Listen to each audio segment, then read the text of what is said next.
Chapter 1232. Bai Suzhen, dressed in a blood-stained white dress, slowly walked up to him. She leaned her cheek on his shoulder and said in a low voice, "Take me to the Blue Sea Deathly Realm." Her tone was indifferent but extremely determined. Xianxia turned around with one arm around the crying hibiscus. Looking at Bai Suzhen's emotionless face, he knew that she wanted to use the Blue Sea essence to refine her body and quickly improve her cultivation. She hoped that one day she could take revenge on the demon god. Of course he could totally refuse to take her there, but how could he refuse under such circumstances? He had caused such a huge disaster and even caused the death of her adoptive father. How could he refuse? "All right." Xianxia, who had been silent for a long time, uttered these two words. He patted Hibiscus's back lightly and let go of her. Holding Bai Suzhen's hand, they disappeared together. The two of them appeared on the island of the Blue Sea Deathly Realm. Holding hands, they quietly looked at the deadly light pillars that shot into the sky from time to time. Bai Suzhen wanted to let go of his hand and dive into the sea, but Xianxia held her hand tightly. He shook his head and smiled bitterly. "I'll go with you." A bubble wrapped around the two of them as they dove into the deep blue sea. When they reached the bottom of the sea, they did not find the blue sea gold essence. Instead they saw the deadly light pillars that shot out from the bottom of the sea. Xianxia performed the water spell and pointed at them. An undercurrent immediately appeared in the water and swept away the sand that covered the bottom of the sea. The moment the sand at the bottom of the sea was swept away, a translucent metal that looked like a blue crystal gradually appeared in front of them. The blue radiance that blossomed from it dyed the underwater world a bright and snowy blue. It made them feel as if they were in a blue fairy tale world. Xianxia waved his hand anxiously, and the undercurrent in the water uncovered a blue translucent metal that was almost a kilometer in circumference. Its surface was bumpy and uneven and some parts were even protruding. A majestic aura that made one's mind sway as if they were in a dream. And this was just the tip of the iceberg of the blue transparent metal. If all the silt at the bottom of the sea was removed, who knew how big this strange meteorite would be? On the surface of the blue transparent metal, there were blue streams of lightning-like flowing light. Whenever two streams of flowing light collided, they would immediately erupt into a fatal blue beam of light that shot towards the surface of the sea. According to the records of the Myriad Demon Heart Sutra, that should be the essence of the blue sea. Bai Suzhen pointed to a place. Xianxia looked over and saw that there was a groove on the surface of the blue transparent metal. There was a pool of blue liquid quietly swimming in it. It was beautiful and dazzling, shining with blue and gorgeous colors. Just one more look at it would be able to pull one's mind into it and make one drunk for a long time. The strange thing was that this magnificent blue liquid was clearly in the sea, but it did not merge with the seawater. The blue flowing light on the surface of the transparent blue metal came from that liquid. It seemed to be the source of the blue flowing light. "I think we should give up. It's too dangerous." Xianxia could not help but advise her. His face was very solemn. He was very clear about the power of the fatal beam of light, and this blue sea essence was the source of the fatal beam of light. It was too terrifying to try it with one's flesh and blood. What happened to Wen Lanfeng and Yan Zhuixing was a warning. He really did not want Bai Suzhen to become like them. "It'll be fine. The experience of the Myriad Demon Heart Sutra can be used as a reference. I will be careful." Bai Suzhen smiled and broke away from her hand. Seeing the worried look on Xianxia's face, she suddenly stretched out her arms and wrapped them around Xianxia's neck. Her soft lips were intertwined with his. It was the first time that Xianxia saw her take the initiative. He could not help but put his hands around her waist and caressed her pert buttocks. His tongue opened her teeth and it was hard to separate them. In this blue underwater world, a man and a woman in a bubble were getting more and more aroused. The man couldn't hold himself back anymore and his hands started to touch everywhere. Just as he was about to touch the forbidden area, the woman's body trembled and she stopped him with her arms, not letting him continue. She shook her head as if saying that now wasn't the time. Xianxia was speechless. Bai Suzhen, on the other hand, left the bubble with a bashful expression. She resolutely flew towards the beautiful and enchanting pool of blue liquid. As she floated above, she looked at Xianxia with a gentle smile, bit her lip and slowly descended. As soon as her feet came into contact with the blue liquid, strands of blue light quickly spread across her body. A pained expression appeared on Bai Suzhen's face. Xianxia was shocked. He quickly dodged and said anxiously, "How are you? If you can't, don't try."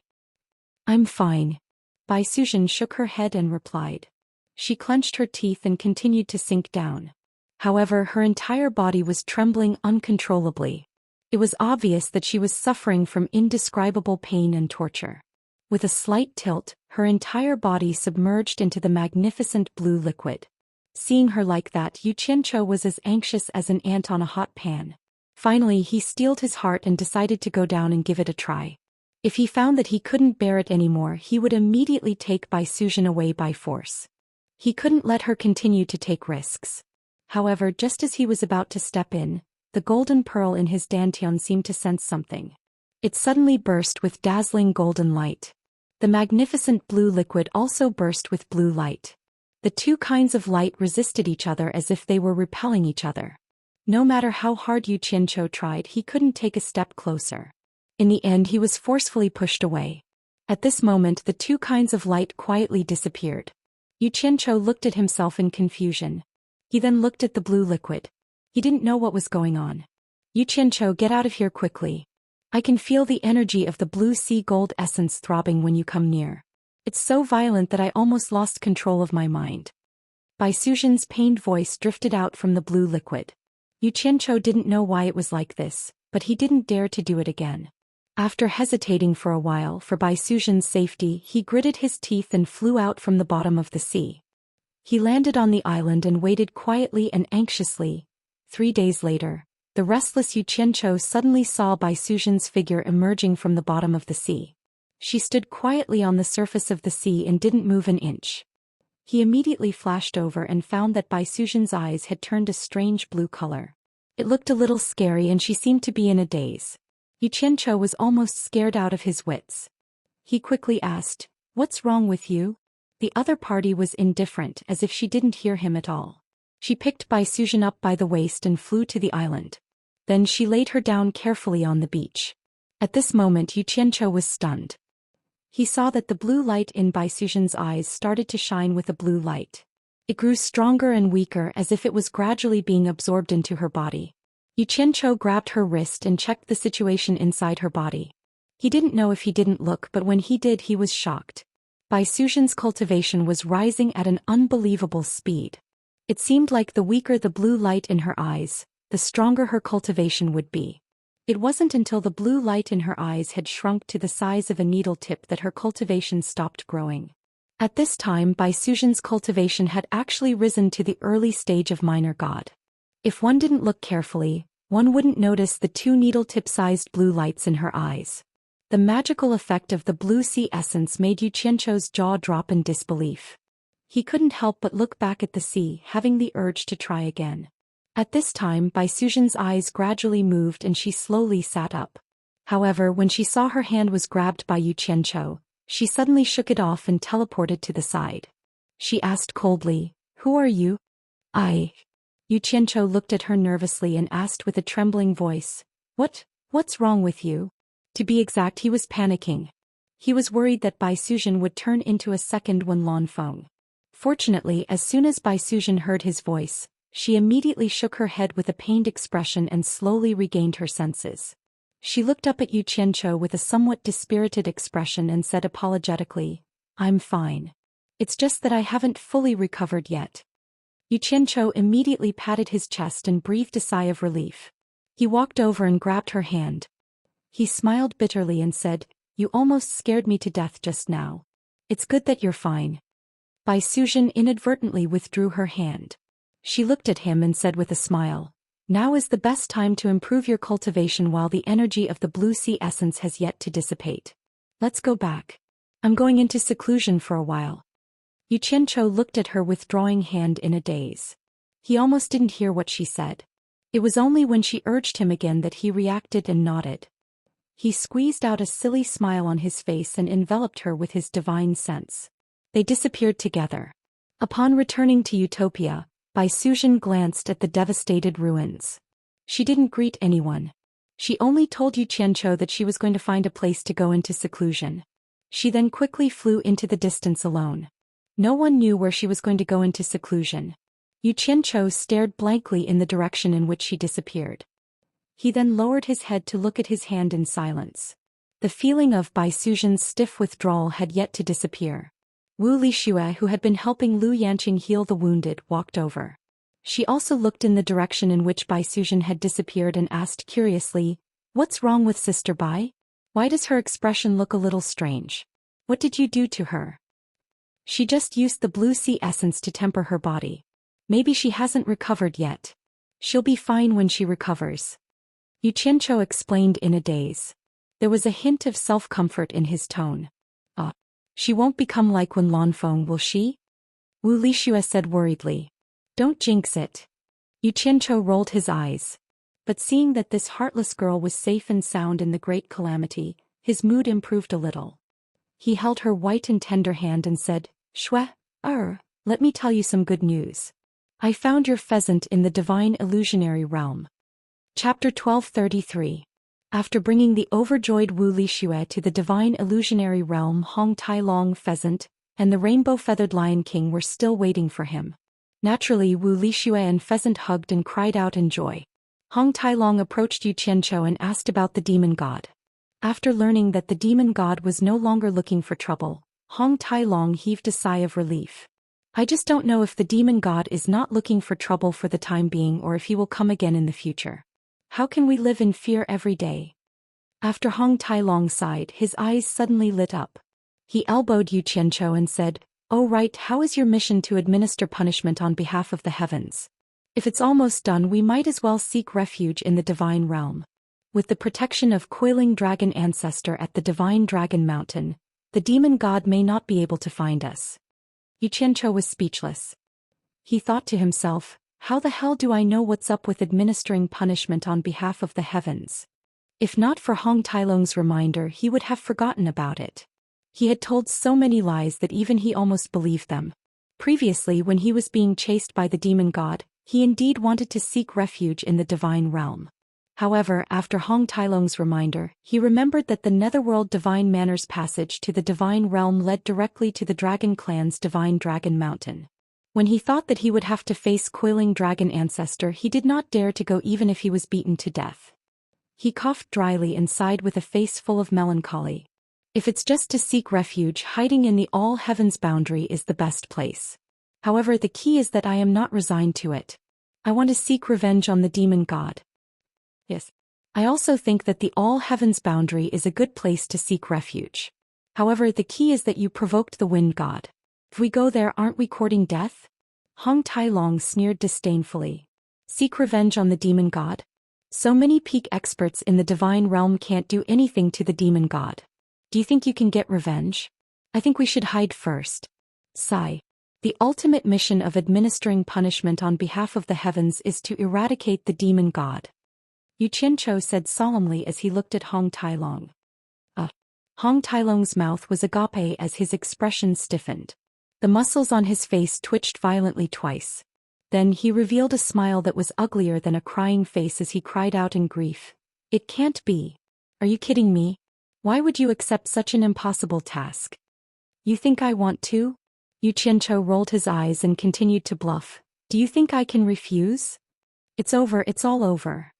Hong Tailong sighed as he shook his head. He had lost all his spirit in an instant. The blow he had received was too great. Wu Lixue pheasant and the rainbow-feathered Lion King were speechless when they heard that Yu Qianqiu had such a great mission. It's not like there's no way to deal with the demon god. The rainbow-feathered Lion King, who had been silent all this while, suddenly said something shocking. "What is it?" The few of them looked at him in unison. The rainbow-feathered lion Wang Xiongjian walked around a few times. There was some hesitation in his eyes, as if he didn't know whether he should say it or not. Pheasant immediately lost his patience. He stood on Wu Lixue's shoulder and shouted, "Lion King, just say it." Seeing that Pheasant had spoken, the rainbow-feathered Lion King nodded his head and slowly said, "I don't know if you've heard of the great god Yi's heaven and earth splitting arrow and the supreme divine bow." The few of them looked at him expectantly or nodded repeatedly, waiting for him to continue. Back then, the great god Yi and the war god Rei both died after an unprecedented battle. The supreme divine bow left behind by the great god Yi was personally sealed by the ancient phoenix god. If we can find the supreme divine bow and the heaven and earth splitting arrow, we might be able to kill the demon god. However, the 9 heaven and earth splitting arrows have already been shot to 9 other spacetimes. I'm afraid it's impossible to find them. The rainbow-feathered Lion King said apologetically to the few of them, without a great cultivation that can travel through space-time, it's impossible to find the 9 heaven and earth splitting arrows. If the divine arrows can't be combined with the divine bow, they won't be able to unleash their formidable power. I'm just speaking thoughtlessly, don't take it seriously. Wu Lixue, Pheasant and Hong Tai Long's gazes all turned to Yu Qianzhou. The 3 of them knew that this guy just happened to have something that couldn't be found. Yu Qianzhou's face was indescribably pleasantly surprised. He quickly took out the divine arrow and said cheerfully, "Sorry, I just happened to have a heaven and earth splitting arrow in my hand." This time, it was the rainbow-feathered Lion King's turn to be surprised. With a flash of light, he turned into a tall and sturdy man. He reached out to grab the divine arrow in Yu Qianzhou's hand to verify its authenticity. In the end, he found that it was unimaginably heavy. He had to spend a lot of cultivation to pick it up. There was no need to verify its authenticity. He cried out in surprise, "Is this really the heaven and earth splitting arrow? How did it fall into your hands? What's real can't be fake and what's fake can't be real." Yu Qianzhou reached out to grab the divine arrow back. His eyes lit up and he said, "Lion King. From what you said just now, the supreme godly bow was personally sealed by the ancient Phoenix god, and you're the descendant of the Phoenix Temple's guardian god. Could it be that you know the whereabouts of the heaven and earth splitting arrow? To be more precise, could it be that the supreme godly bow is sealed in the Phoenix Temple?" The others also became excited and their eyes were filled with anticipation. The rainbow-feathered Lion King looked at the divine arrow in Yu Qianzhou's hand and exclaimed, "I don't know where the supreme godly bow is sealed, but according to legend, the Phoenix Temple is indeed related to the place where the supreme godly bow is sealed. It's said that whoever can decipher the Phoenix Temple's secret will be able to find the supreme godly bow. However, the Phoenix Temple is protected by a powerful restriction. Ordinary people can't enter at all. Only those who have a great destiny with the Phoenix clan can enter." Speaking up to hear, his gaze looked towards Wu Lixue. Yu Qianzhou, Hong Tai Long and Pheasant also looked towards her.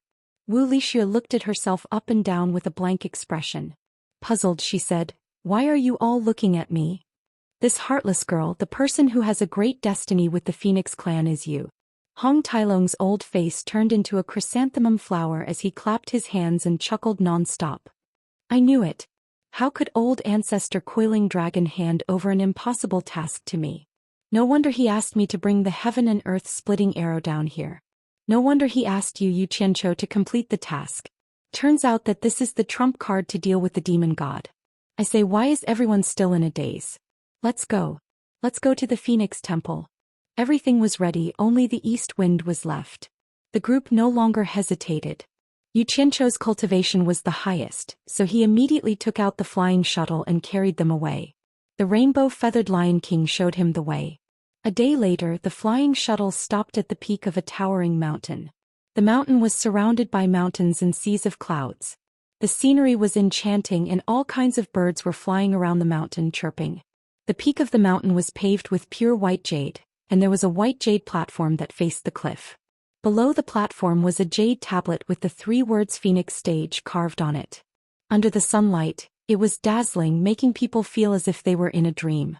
The rainbow-feathered Lion King pointed at the white jade platform and said, "The Phoenix Temple is up there. Everyone please follow me." He took the lead and climbed up the jade stairs. Step by step he walked up with a devout expression. Yu Qianzhou and the others looked around and were speechless. They didn't see any trace of the temple. Only the pheasant stood on Wu Lixue's shoulder and excitedly said, "Sister Shui Air, just follow the Lion King." Wu Lixue nodded and followed the rainbow-feathered Lion King up the jade stairs. Yu Qianzhou and Hong Tai Long looked at each other, then followed behind Wu Lixue. After everyone stepped on the platform, the rainbow-feathered Lion King bowed slightly to the pheasant on Wu Lixue's shoulder. The pheasant immediately flapped its wings and flew up, making loud clanging sounds towards the empty sky. With the phoenix's cry, all the flying birds in the surroundings landed on the ground and bowed, as if they were on a pilgrimage. Wherever the pheasant's sound waves reached, transparent ripples would appear in the void, and an image gradually appeared in the sea of clouds. A grand palace wrapped in a golden transparent ball of light appeared in the sky. The entire palace was made of pure white jade, and on the surface of the ball of light, there were many golden phoenixes dancing in the air. It was so beautiful that it was hard to look at them. Suddenly, a jade staircase appeared, connecting the palace in the air and the platform under everyone's feet. The few people who came here for the first time found it hard to believe. They clearly saw many flying birds circling around the palace, but they didn't see anything that could stop them from flying. They didn't expect a palace to be hidden in the air. This was obviously not an illusion, and they couldn't help but feel amazed. The rainbow-feathered Lion King continued to step on the staircase, leading the way. The few people also followed behind him. The staircase under their feet was real, and it was indeed not an illusion. When they reached the top of the staircase, they could already see the vast square of the temple. It was pure white, solemn and sacred, and there were two huge jade phoenixes on the left and right, looking down at everyone on the staircase. However, everyone was blocked by a golden transparent light screen, and they couldn't take another step forward. The rainbow-feathered Lion King walked to the side and made way for Wu Lixue to enter. Wu Lixue was at a loss and didn't know what to do. The pheasant on her shoulder giggled and said, "Sister Shui Air, whether we can enter the temple or not depends on you. Quickly put on your phoenix cloud robe and bring us in." Wu Lixue looked back at Yu Qianzhou and smiled bitterly. "Phoenix cloud robe? I don't know how to put it on." Yu Qianzhou frowned. He knew that Wu Lixue did have a phoenix cloud robe in her body, but it seemed like Wu Lixue didn't know how to use it. He walked forward and tried to touch the golden transparent light screen. He found that there was a strong resistance, but there was no danger. He immediately took a few steps back and smiled at Wu Lixue. "It's okay, you can try and see if you can enter. If you really can't, then forget it." Wu Lixue nodded obediently and walked forward. She bit her lips and reached out to touch the golden light screen. The moment her finger touched the light screen, Wu Lixue's body let out a slight buzzing noise. Abruptly, his body glowed with a splendid light, then shrunk. Next, a dreamy, nebula-like seven-colored cloak covered Wu Lixue's body. An ancient sense of power was released from Wu Lixue's body along with that pair of faintly discernible starry wings. Chapter 1234. The misty seven-colored nebula was gorgeous and enchanting. Specks of light flickered as they swayed. Her dress fluttered in the wind as if it could fly away at any time. The ancient aura was like that of an eternal imperial family. Wu Lixue, who was wearing the phoenix cloud robe, was so noble that people could only look up to her. They didn't dare to have any thoughts of sullying her. Hong Tailong's eyes lit up as he looked at the fluttering nebula dress beside him. He reached out to grab it, wanting to feel what it felt like. However, he discovered that there was nothing there. He couldn't grab it at all. He rubbed his chin and clicked his tongue as he said, "So this is the phoenix cloud robe. It is rumored to be the robe of the ancient phoenix god. I didn't expect that it would fall into the hands of this simple-minded girl." The rainbow-feathered Lion King's expression turned solemn. He looked at Wu Lixue with a respectful and pious gaze. At this moment, the golden phoenix silhouettes that were fluttering all over the transparent golden light barrier suddenly gathered together. Wu Lixue was so frightened that she hurriedly withdrew her hand. Thousands of golden phoenix silhouettes gathered together. They circled around with their heads and tails intertwined. It was extremely beautiful. A whirlpool began to appear on the light barrier. It gradually expanded until a large door leading to the divine temple opened on the steps. "The divine temple is open. Sister Shui Air, quickly come in." The pheasant flapped its wings and flew in first. It excitedly called out to the people outside. Wu Lixue, who was shrouded in the rainbow cloud robe, timidly walked in. The others had just followed her in when the thousands of golden phoenixes that had gathered and circled around the light barrier immediately dispersed. They continued to fly aimlessly on the light barrier. The large door of the light barrier closed and disappeared. Everyone followed behind the fluttering Wu Lixue. As they walked on the quiet and spacious white jade plaza, they could feel the ancient and sacred aura that seeped into their hearts. It was unknown how many years this place had existed for. The pheasant wasn't as sentimental as the others. It flapped its wings and excitedly flew into the tall palace door. When they passed by the door of the palace, they couldn't help but raise their heads to look at the words Phoenix Palace, written on the high lintel. Inside the gate, the pheasant's excited cries could be heard continuously, urging everyone to come in and take a look. They reckoned that there was no danger, so they all walked in. The huge interior of the palace made everyone feel like tiny ants.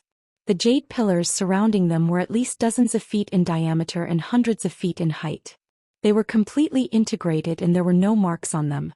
They were actually polished from a single piece of jade. There were no less than 100 jade pillars like this, and no one knew where they came from. The vast and spacious palace was completely empty. Apart from the jade pillars standing at the top, there was almost nothing else to be seen. On the high platform in the middle of the palace, there was a huge jade phoenix sculpture. Its wings were folded together to form a jade couch. On top of the jade couch was the chest area of the jade phoenix sculpture. There was a large metal wheel embedded in it. Round after round, it was the only metal object in the entire jade palace. It was very eye-catching. While everyone was still observing the surroundings, the pheasant was clearly attracted by the metal wheel. It flew in front of the jade couch and pondered for a long time. Suddenly it shouted, "Sister Shui, quickly come and take a look. What is this thing?" Wu Lixue, who was wearing a rainbow-colored nebula dress, floated over. She stood on the jade couch and stared at the metal wheel with the pheasant. The rainbow-feathered Lion King walked over with a pious expression. It stood at the bottom of the jade couch with its hands clasped behind its back. "Apart from being huge, I don't see anything special about this so-called Phoenix Temple." Yu Qianzhou looked left and right. He patted Hong Tailong's shoulder and said, "Hong Tailong, you go to the right, I'll go to the left. Let's take a good look and see if we can find anything related to the divine bow." "Yes." Hong Tailong nodded. He also had the same intention. If he didn't take a good look at this place, he would be letting himself down. Both of them went to the left and right sides of the main hall. They circled around every huge jade pillar and looked around, hoping to find some clues. Not long after, the clatter-clatter sound of a spring suddenly came from inside the main hall. The pheasant's cheerful laughter followed. "So this plate can be turned. Sister Shui, come and give it a try." Yu Qianzhou stuck his head out from behind a jade pillar. He saw Wu Lixue and the pheasant, who were standing on the jade couch, spinning the metal wheel that was pieced together. Both of them were having a great time. Suddenly, both the pheasant and Wu Lixue cried out in surprise. They flashed to the bottom of the jade couch and looked at the metal wheel that was spinning continuously. Yu Qianzhou and Hong Tailong didn't know what was going on. They also flashed back. They saw that the huge wheel that was made up of more than 10 metal rings on the jade couch was spinning on its own. Some were spinning clockwise, some were spinning counterclockwise. The more it spun, the faster it spun. This was clearly not normal. What they didn't know was that the golden transparent light barrier that enveloped the divine temple was rapidly shrinking. It quickly retracted into the divine temple. "Did you guys touch some kind of restriction?" Yu Qianzhou asked cautiously. He was worried that they would attract some trouble. The pheasant and Wu Lixue shook their heads, indicating that they didn't know. Just when the metal wheel was spinning so fast that everyone couldn't see it clearly, a beam of light suddenly shot out and enveloped them. The spinning wheel had already disappeared. What replaced it was a window that peeked into the universe. Behind it was the vast and endless stars. How can this be?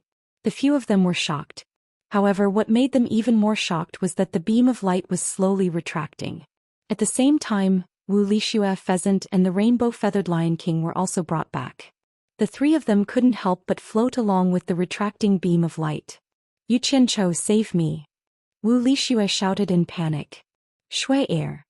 Yu Qianzhou fiercely stretched out his claws to grab Wu Lixue. He wanted to pull her back. However, when he collided with the retracting beam of light, he was immediately repelled.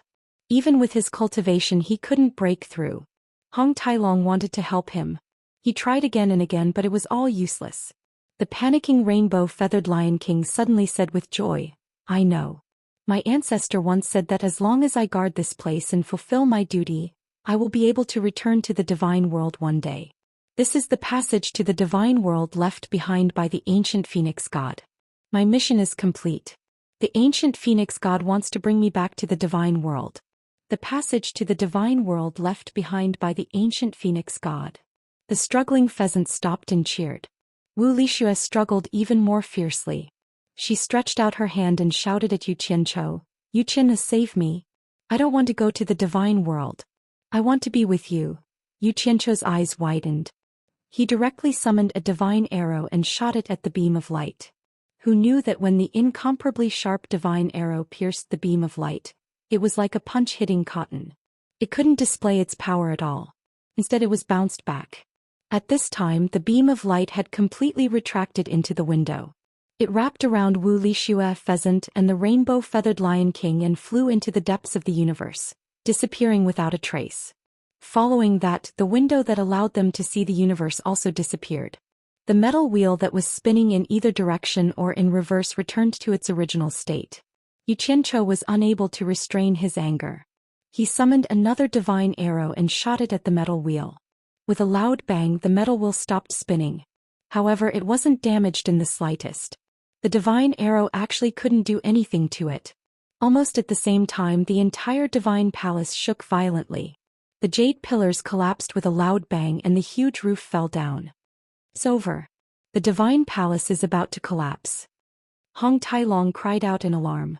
The two of them attacked the collapsed roof at the same time. With a boom, a huge hole was created.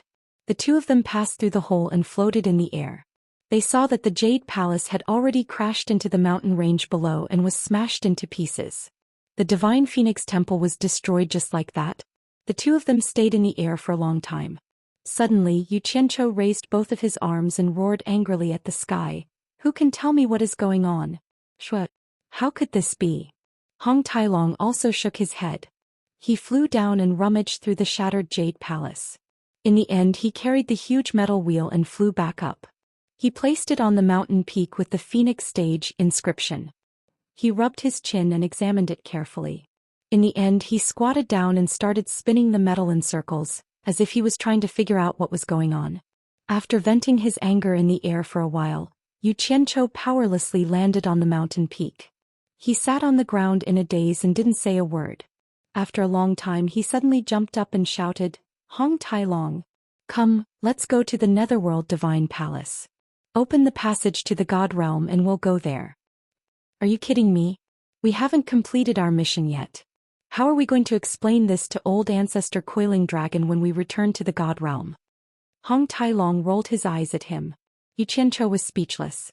He had a good time fooling Hong Tailong, but now he realized that he had shot himself in the foot. He clenched his teeth and said, We can't care so much. Let's save Shuer first. Hong Tailong stood up, walked over, patted his shoulder and consoled him, Don't worry. The ancient phoenix god is famous for being kind. Based on the situation just now, Shuer will only benefit from going to the God Realm.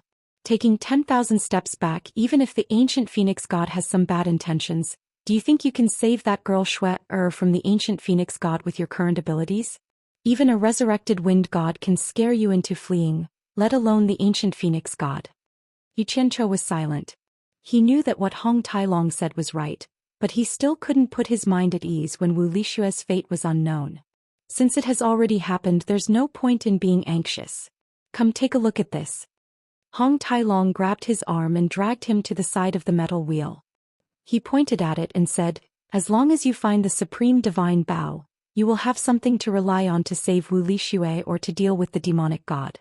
I suspect that there might be something strange about this wheel. Otherwise, there's no way the ancient phoenix god would casually leave a treasure that even your divine arrows can't break. The clue to finding the supreme divine bow might be on it. Kid, your brain is better than mine. Calm down and take a good look. Chapter 1235. I can't calm myself down. Take a look for yourself. Xianxia waved his arm and shook off the other party's hand impatiently. However, the instant he turned around, he was stunned when his gaze swept across the metal wheel. Hong Tailong's eyes lit up. From Xianxia's expression, he could tell that Xianxia had discovered something. Hong Tailong swallowed his words and stared at Xianxia's every move. Xianxia slowly squatted down and extended his hand to touch the metal wheel. He realized that there were many square grooves on every ring of the metal wheel. The metal grooves weren't that big of a deal. The key was the carvings on the grooves that shocked him. There were actually the words, supporting Immortal, carved on the reverse side. There were also some grooves that were carved with images of an island. After touching it a few times to confirm it, he finally matched it with something in his memory. He couldn't help but cry out in shock, Immortal supporting medallion. If he didn't remember wrongly, The two patterns on the metal grooves were the two sides of the supporting Immortal Island's Immortal supporting medallion. Because he had obtained the Immortal supporting medallion before, he was very clear about the carvings on the Immortal supporting medallion. This couldn't be described as a coincidence. Hong Tai-long squatted beside him with glowing eyes and asked curiously, "What is the Immortal supporting medallion?" Yu Qianqiu didn't answer his question. He only shook his head and muttered to himself, "How is this possible? How can the supporting Immortal Island's Immortal supporting medallion be related to the item in the Phoenix Temple?" His thoughts couldn't help but return to the past. The process of him obtaining the Immortal supporting medallion and joining the supporting Immortal Island was still vivid in his mind. He vaguely recalled the legend of the supporting Immortal Island regarding the Immortal supporting medallion.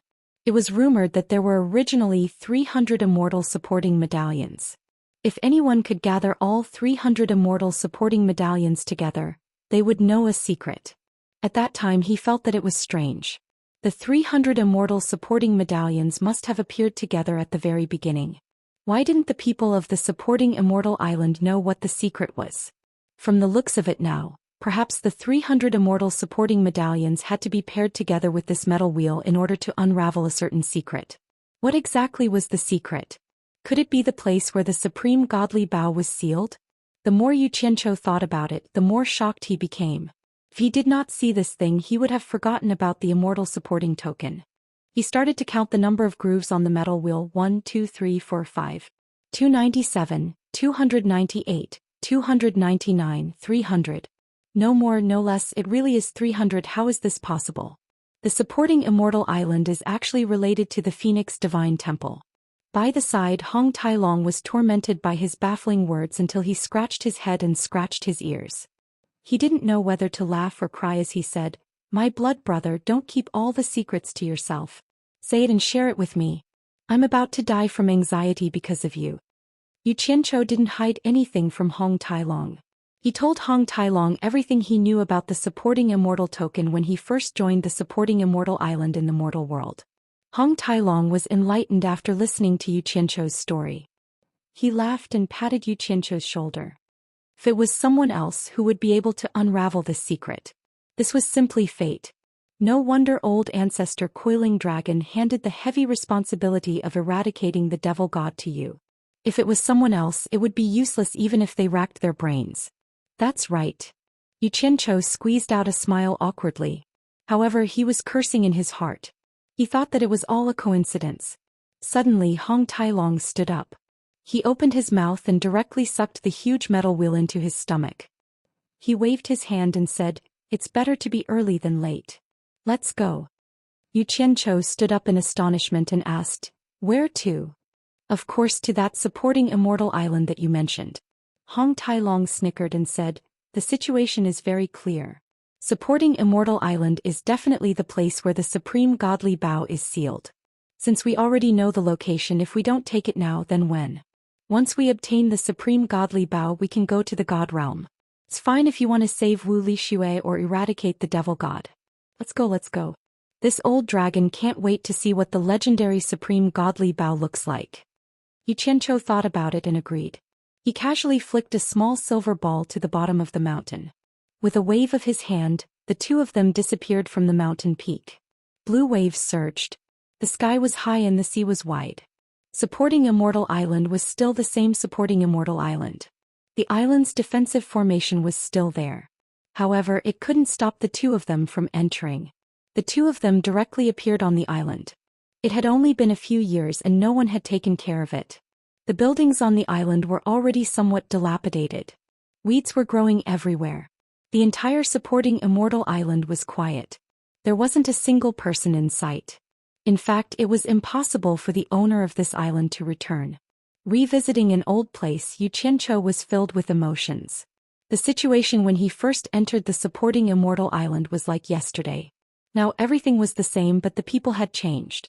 The main culprit of all this was him. He had caused the once glorious #1 sect in the world to be annihilated in the passage of time. He strolled around the island, looking around for traces of the past. However, Hong Tai-long wasn't as sentimental as him. With a boom, he forcefully destroyed the defensive formation on the island. Swish swish, he flew around, releasing his powerful divine sense into the depths of the island to check. After searching for a few times, he returned to Yu Qianchou's side. He asked curiously, "Did you remember wrongly? If this supporting immortal island really has a divine artifact like the supreme godly bow, it is impossible for me to not discover any abnormalities in such a small place." "There is no abnormality." Yu Qianchou also didn't believe it. He personally flew into the sky and released his powerful divine senses to scan the entire island. He didn't miss a single place, and indeed he didn't discover any abnormalities. He landed back on the ground and felt that something was strange. There's nothing wrong. The pattern on the metal wheel is exactly the same as the supporting immortal medallion. Since there is nothing wrong, then this old dragon will tear down this entire supporting immortal island. I don't believe I can't find it. Hong Tai Long revealed a sinister smile as he looked around. He was about to reveal his true form and search the entire island. "Don't waste your time. It is useless." Yu Qianchou extended his hand to stop him. He frowned and shook his head. "I'm afraid things aren't so simple. If the supreme godly bow could be found so easily, it would have been taken away by someone during the era when the ancient gods existed. It wouldn't be our turn to pick up the loot. Take out the metal wheel and let us take a closer look." "That's true." Hong Tai Long opened his mouth and spat out the metal wheel. He placed it flat on the ground. It was unknown if it was due to the force or something else, but a ring on the metal wheel turned. The other metal rings didn't move. Only this ring turned. As a transmigrator, Yu Qianchou had more knowledge than the people of this era. Just the word compass was enough to make his eyelids twitch. He stared at the metal ring that turned and examined it carefully. He didn't see anything strange. He then examined the entire wheel carefully. Ever since the metal wheel appeared, this was the first time he examined it so seriously. Not long after, on the outermost metal ring that didn't have any grooves, there were 8 arrows facing outwards that attracted his attention. An idea flashed in his mind. He quickly examined all the grooves on the wheel. He realized that other than a groove and an arrow that pointed in the same direction, the other grooves didn't have any corresponding arrows. This is so difficult. It's really difficult to see anything from this wheel. Yu Qianchou, if I'm not wrong, these 300 grooves have to be embedded with corresponding immortal supporting medallions. That way we might be able to see something. Hong Tai Long shook his head. Yu Qianchou silently picked up the metal wheel from the ground. He changed his direction and the metal ring started to turn again. The groove that he was paying attention to was matched with an arrow and pointed in the direction it was pointed in. Hong Tai Long exclaimed in surprise, "Did you notice something?" Yu Qianchou didn't say anything. He carried the metal wheel and flew in the direction the arrow pointed in. Hong Tai Long immediately followed. When the two of them flew to the forbidden area of Fuxian Island, the metal groove suddenly emitted light. Yu Qianchou immediately stopped and lowered his head to take a look. It was the place where the consecrators of Fuxian Island lived. He immediately pointed to a house below and said solemnly, "If I'm not wrong, there should be an immortal supporting medallion in this house." Hong Tai Long also saw something strange from the light emitted from the groove. He excitedly rubbed his palms and said, "Let me look for it." He scanned the house with his divine sense and his eyes lit up. He immediately rushed into the house and slapped open a rotten chair. A black medallion that seemed to be made of wood burst out. He grabbed it and looked at it. One side was carved with the words Fuxian, and the other side was carved with an image of an island. As expected, it was similar to the image on the metal wheel's groove. He flicked it with his finger and it gave off a dang sound. It looked like it was made of wood, but it didn't seem like it at the same time. It was very hard and he couldn't tell what it was made of. Hong Tai Long grabbed the medallion and flashed back. He laughed loudly and said, "Be ****, you really know how to hide it. To actually hide it in a chair. Who would have thought that such a thing would be hidden in a thin wooden board? Insert it into the glowing groove." Yu Qianchou pointed and said. Hong Tai Long grunted in acknowledgement. When he saw the words Fuxian engraved in the groove, he immediately inserted the corresponding side of the immortal supporting medallion. It was neither too big nor too small, and the moment it was inserted, the faint light emitted from the groove immediately disappeared. At the same time, another metal ring spun with a d-d sound. Yu Qianchou looked towards the direction indicated by an arrow. He carried the metal roulette and flew in that direction. Hong Tailong followed closely behind him. In the sky above the sea region not far away from the supporting Immortal Island, another groove emitted a faint light once again. This time there was no need for Yu Qianqiu to call for Hong Tailong. Hong Tailong had already dived into the sea. After a short while he flew out with a medallion in his hand. He looked at Yu Qianqiu and laughed loudly. "Old Long, I really have to hand it to you. I was wondering what your brain was made of. I couldn't understand it even after looking at it for a long time, but you actually understood it with just one look. Hurry up and teach me how to play it." Yu Qianqiu didn't hide anything from him. After explaining the profoundness behind it, Hong Tailong inserted the Immortal supporting medallion into the groove. As expected, the metal ring on the roulette spun once again, indicating a direction. Let me play. Hong Tailong snatched the metal roulette into his hand and the two of them flew in the direction indicated once again. Chapter 1236. Just in the sea region not far from supporting Immortal Island, the two of them found 11 Immortal supporting badges that were lost in the deep sea. Following the instructions on the metal roulette, the two of them rapidly flew across the entire human world. They were in the bustling cities, in the desolate wilderness, in the deep mountains and marshes, or in the boundless sea. Pieces of Immortal supporting medallion that had been buried for countless years were dug out by the two of them from the history of the past. After spending a few days, the two of them found a total of 192 Immortal supporting badges in the human world and embedded them into the metal wheel. However, that was all he found. When the 192nd Immortal supporting medallion was inserted into the wheel, the metal wheel actually stopped moving. Bastard! What's going on? There are still 108 more badges to be found. Yu Qianqiu, come and take a look. Is it spoiled? Hong Tailong kept patting the metal wheel. When it didn't spin he would help it spin. However, it was useless. The two of them stood on a mountain peak and could see a city in the distance. The 192 Immortal supporting badges were found in that city.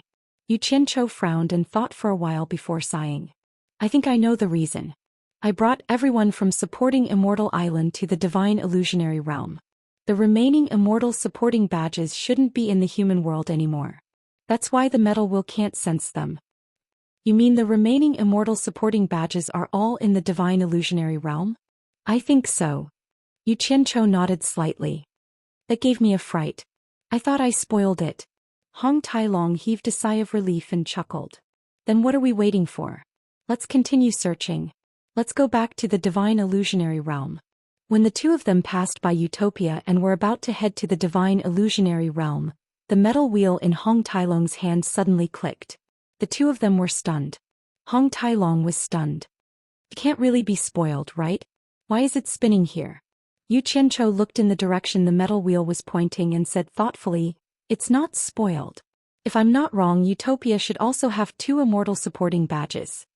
As expected, at the original location of the Ethereal Palace, which was also the place where the Fiend Celestial struck, Hong Tailong carried the metal wheel and found 2 Immortal supporting badges. They belonged to Fernan and Guan Weiwu, the 2 elders of supporting Immortal Island. Yu Qianqiu did not participate in the search for the 2 tokens. The survivors of Utopia had already opened up a temporary cave, and he went to take a look. Inside the cave, everyone's sorrowful mood had finally improved. Those who were seriously injured were still being treated with all their might. In this regard, Lu Yanqing's medical ethics in saving lives were impeccable. She had always done her best and had never complained. As soon as Furong and the other women saw him, they immediately crowded around him. However, from their hesitant expressions, it could be seen that they still had lingering fears about the events of that day. Yu Qianqiu could only squeeze out a smile and comfort him. "It's okay, it's all in the past now." The women felt terrible and they could tell that he was feeling terrible as well. No one mentioned the events of that day again. However, Zi, who was lying quietly on the stone platform, did not move at all. She looked up with lifeless eyes and no matter who came over to talk to her, she did not react at all. She had just found out who her biological parents were, but she had lost them at the same time. It was easy to imagine the blow she had suffered. An innocent and adorable woman had lost her former spirit and had become like a living dead. Yuji, who was not used to being exposed under the sun, had survived the calamity because she had been in a remote and dark place. At that moment she was guarding Zi and taking care of her. When she saw Yu Qianqiu walk over, she bowed respectfully and did not say a word. Yu Qianqiu touched Ziyi's face with both hands and called out a few times, but she remained indifferent. He immediately checked on her injuries and realized that they were fine. However, the trauma in her heart was probably not something that could be healed in a short period of time. When he saw her like this, he thought of the lively woman called Big Liar. Yu Qianqiu suddenly felt as if his heart was being cut by a knife. He silently turned and left. When he walked out of the cave, he let out a long sigh. I was wrong. He thought of the people who had died at his hands, whether directly or indirectly, and how sorrowful their friends and family must be. After Hong Tailong, who had found 2 immortal supporting badges in Utopia, met up with him, the two of them went to the place where Demon Monarch 3 Knight had led his Demon Path army to launch a sneak attack on Divine Illusionary Realm. Unexpectedly, they only found 35 immortal supporting badges in Divine Illusionary Realm, and the metal will did not react again. What's going on? There are still 71 more. Why is there no reaction again? Didn't you say that you didn't bring those people from Immortal Supporting Island out? Hong Tailong looked around and asked curiously. He could not wait to gather all the immortal supporting badges. He wanted to see the true appearance of the legendary unparalleled divine Bao. He was very displeased that his clues kept getting cut off. Yu Qianqiu fell silent for a while before saying slowly, when the Demon Path army launched a sneak attack, they must have snatched quite a number of things. At the same time, they brought the immortal supporting badges out of Divine Illusionary Realm. We will know once we try it outside. The moment the two of them appeared in the Immortal Realm, the metal wheel indeed reacted. Hong Tailong immediately cried out excitedly, that's right, that's right. There's a reaction from the southeast. After searching the Immortal Realm, they found another 41 immortal supporting badges. The two of them then rushed to the Netherworld Realm and found another 25 pieces which they embedded into the metal wheel. The remaining 5 pieces were also gathered by the two of them in the Demon Realm. While they were searching in the Demon Realm, Yu Qianqiu also gathered all the 100 dark soldiers that had escaped. After spending more than a month, they went through the Mortal Realm, Immortal Realm, Netherworld Realm, Demon Realm, and Divine Illusionary Realm. Finally, they gathered all 300 immortal supporting badges and embedded them into the metal wheel. The two of them were in a valley in the Demon Realm. They stared at the repaired metal wheel and carefully examined it again. Unfortunately, they were dizzy and their eyes were blurry. They could not find any clues. Hong Tailong caressed the immortal supporting badge's image of an island. He frowned and said, 150 sides with the words immortal supporting facing up. 150 sides with the image of an island facing up. Could it be hinting that our unparalleled divine Bao is still related to that immortal supporting island? But we checked it at Immortal Supporting Island. There are no traces of the unparalleled divine Bao on Immortal Supporting Island. There might be something fishy. Let's return to Immortal Supporting Island and try again. Yu Qianqiu waved his hand and the two of them disappeared from the Demon Realm. When the two of them reappeared on the supporting Immortal Island, Hong Tailong, who was carrying the metal wheel, suddenly let out a cry of surprise. Yu Qianqiu looked over and saw that the metal wheel in Hong Tailong's hand had actually started trembling. The 300 supporting immortal tokens that were inlaid on the wheel shone with a golden light at the same time, and all the metal rings on the wheel began spinning, either counterclockwise or clockwise. What's going on? Yu Qianqiu shouted. I don't know either. The moment we arrived, there was a strange movement. It seems like it is about to fly. Strength is getting stronger and stronger.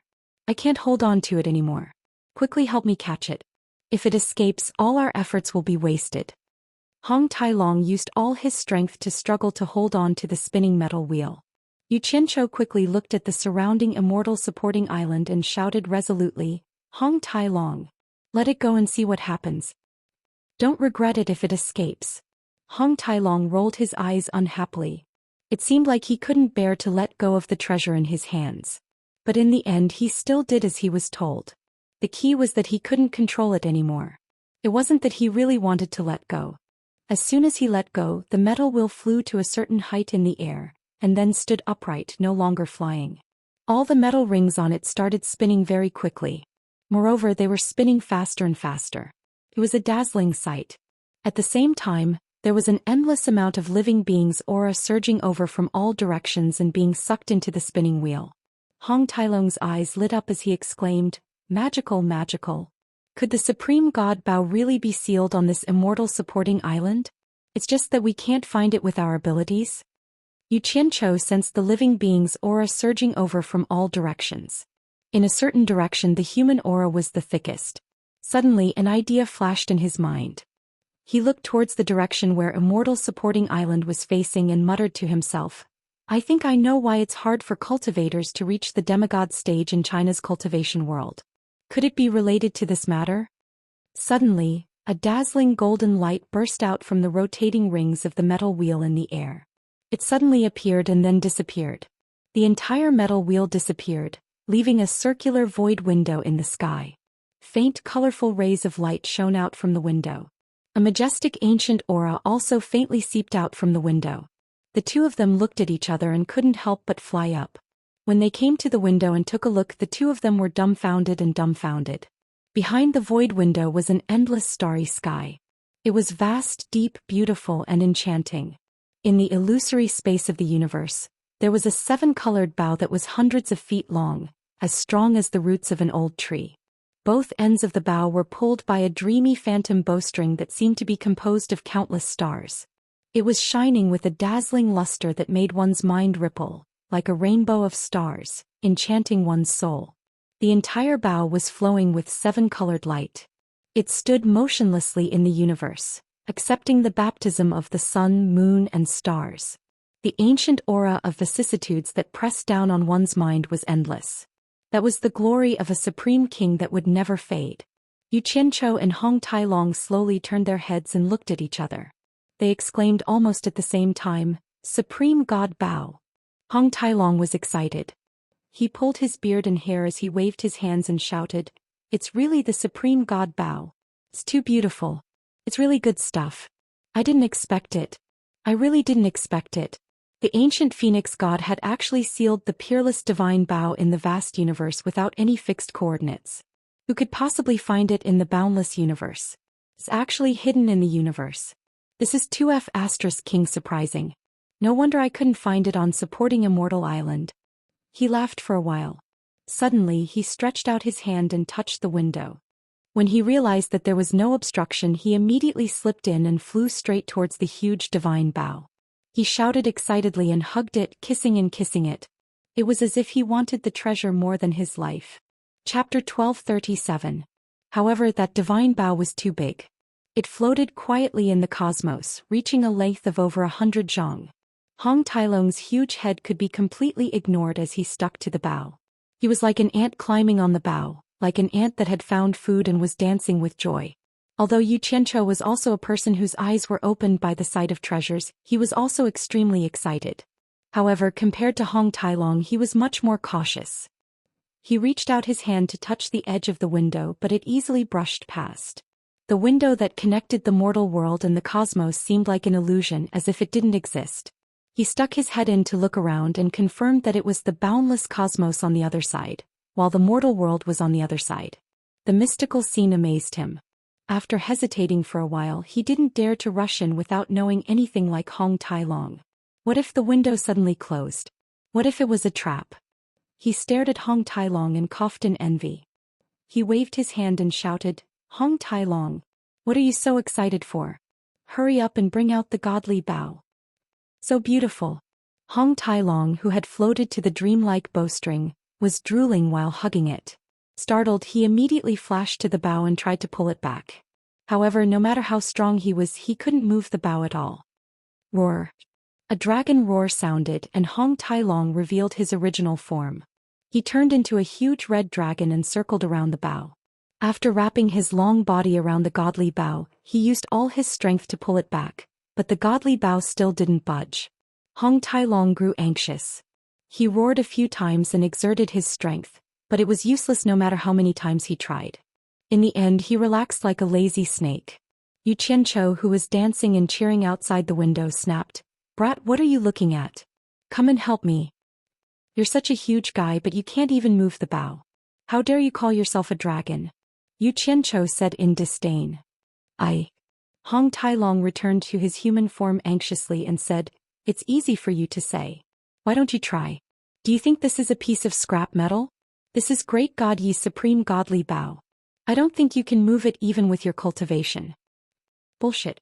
Yu Qianzhou looked around, reached out and waved his hand at the seemingly empty window and said, if it weren't for the worry that this window would close at any time, I wouldn't be able to move a bough with my cultivation of the late-stage great god. What a joke. Hong Tailong was startled. He looked to his left and right as well. His expression changed drastically as he roared, why didn't you say so earlier? He teleported out and touched his chest with some lingering fear. After heaving a sigh of relief, he suddenly realized something and said, if I'm not afraid, what are you afraid of? You can come out at any time since you have the star bead.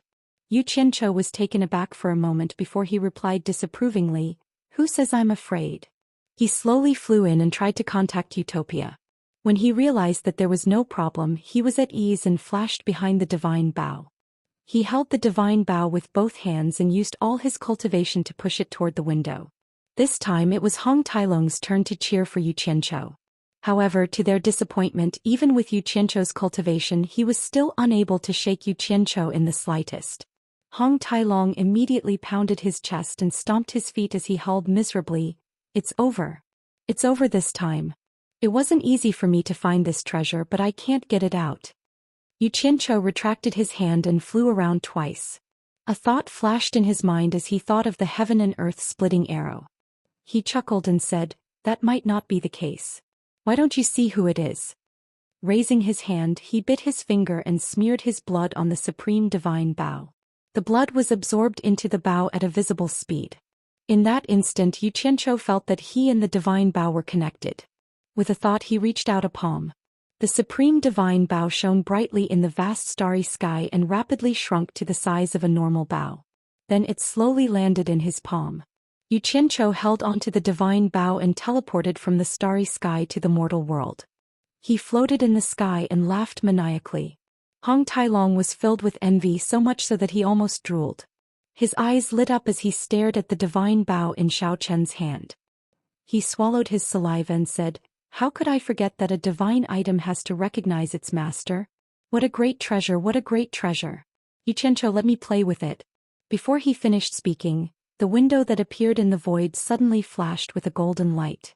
It rapidly shrunk into a dot and disappeared into the void as if it had never been there. The two of them were dumbfounded. They looked around and scanned the surroundings. Yu Qianzhou asked curiously, where's that metal wheel? Why did it disappear as well? Who cares where it went? In any case, the supreme divine bough has been found. There's no point in keeping it. Hong Tailong retracted his gaze and extended his hand with envy. Yu Qianzhou, let me play with the supreme divine bough. Yu Qianzhou didn't keep it to himself. He hung the divine bough in his hand and let Hong Tailong take it himself. However, Hong Tailong grabbed it with both hands. Even after using all his strength, he still couldn't move it. He immediately groaned in annoyance.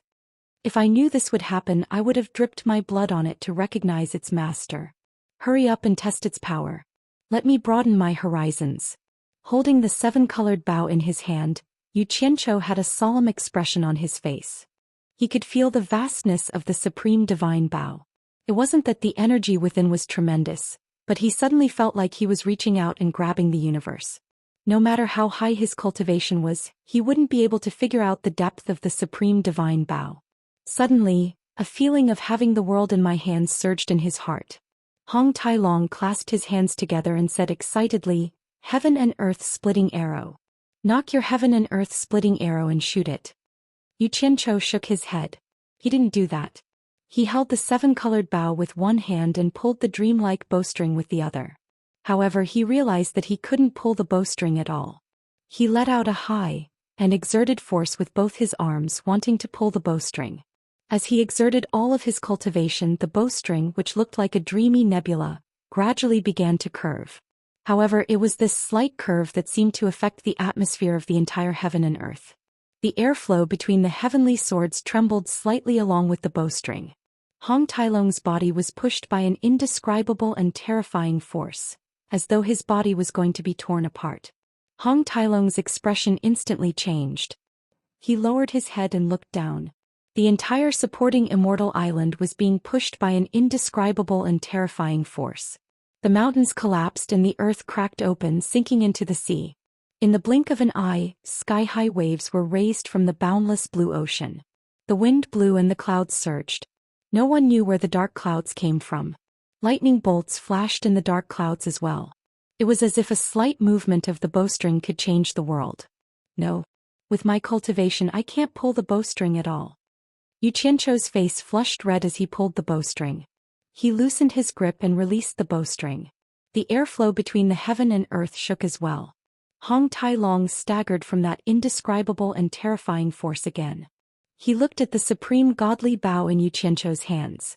The muscles on his face twitched. He clenched his teeth and said, "What a terrifying force. If the bowstring is really pulled, I'm afraid the heaven and earth will really collapse. It's too terrifying." The huge waves on the vast sea gradually subsided. The thunderbolts in the sky instantly disappeared. The dark clouds rolled and dispersed. Good fella. It's too powerful. No wonder the great god E could divide time and space with a single arrow. Such a godly weapon, even if it's in my hands, it's like a natural mote in the Milky Way. It's too far away from me. It's in my hands but it's out of my reach. Xianxia stroked the supreme godly bow in his hands and smiled bitterly. Suddenly, a few majestic auras descended from the sky, suppressing the two so much that they didn't dare to move. The rippling blue sea instantly became as still as stagnant water. The two of them raised their heads to look at the sky, and their expressions changed at the same time.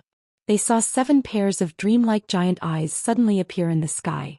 The 7 pairs of eyes were either filled with disdain, gratification, shock, greed, or envy. All of them seemed to be focused on the supreme divine bow in Xianxia's hand.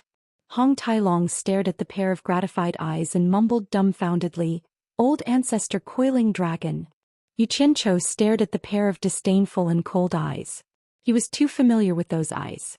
It wasn't the first time he saw them. They were the eyes of a demonic god. "I was wondering why you guys were so confident. So it's because you want to rely on Yi's supreme godly bow to win. It's no different from scrap metal in his hands. It's a joke to use it against me. It's perfect to give it to me to make up for the loss of the devil blade. If any of you dare to have any ideas about it, don't blame me for being impolite. Even if it's in your hands, you won't be able to unleash its full power. This supreme godly bow is mine."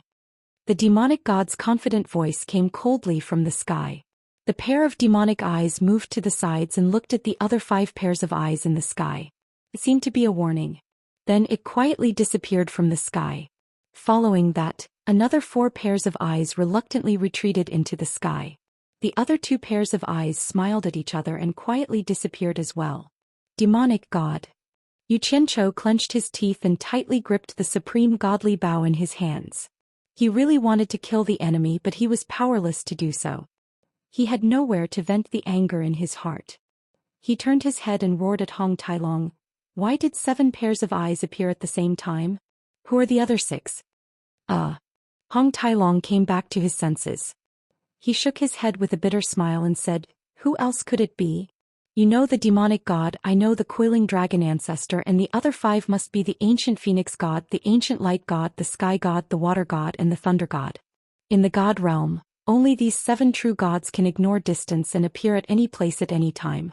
Other than them, there can't be anyone else. The ancient phoenix god is also here? Why didn't you say so earlier? I could have asked Xue how she is." Xianxia had nowhere to vent his anger. He grabbed Hong Tai-long and roared, "If you don't ask me, how would I know what you want to know? Even you are stunned, let alone me. Besides, the 7 true gods of the god realm have all revealed their Dharma idol at the same time. How would I dare to express any opinion in front of them?" Hong Tai-long revealed a "you are unreasonable" expression and waved his hand. Chapter 1238. Even though they had obtained the unparalleled divine weapon, the supreme divine bow, the two of them were not happy when they returned to Utopia. They had heard the Fiend Celestial's ruthless words. He had threatened the gods of the divine world on the spot and pointed out that the supreme divine bow belonged to him. The gods were not angry at all. Once the Fiend Celestial wanted to take the supreme divine bow, who could protect it? It was clear that he would deal with Xianxia sooner or later. However, what puzzled Xianxia was why the Fiend Celestial had not made a move yet. Without a solution, he could only pin his hopes on Bai Chongqun and hope that his monstrous master would create another miracle. Yu Qianzhou took Xinyu to the celestial barrier again. After throwing Xinyu back to Utopia, he quietly walked along the edge of the transverse mountains alone. Just as he was about to approach Bai Changchun's cultivation place, he saw a huge tomb floating in the air from afar, reflecting a dark red light under the moonlight. The tomb of the wind god. Yu Qianzhou was shocked. He did not expect the wind god to be waiting here. Clearly he was not waiting for him as a prophet. Could it be that he was waiting for Bai Changchun to come out and seek revenge for Tianfeng and Earthwind? Yu Qianzhou wanted to find a place to hide and watch, but who knew that the giant tomb floating in the air would turn around and face him? The tombstone was facing him and a powerful aura locked onto him. Damn. I've been discovered. Yu Qianzhou's heart trembled. Without another word he flashed back to Utopia. It was better to escape first.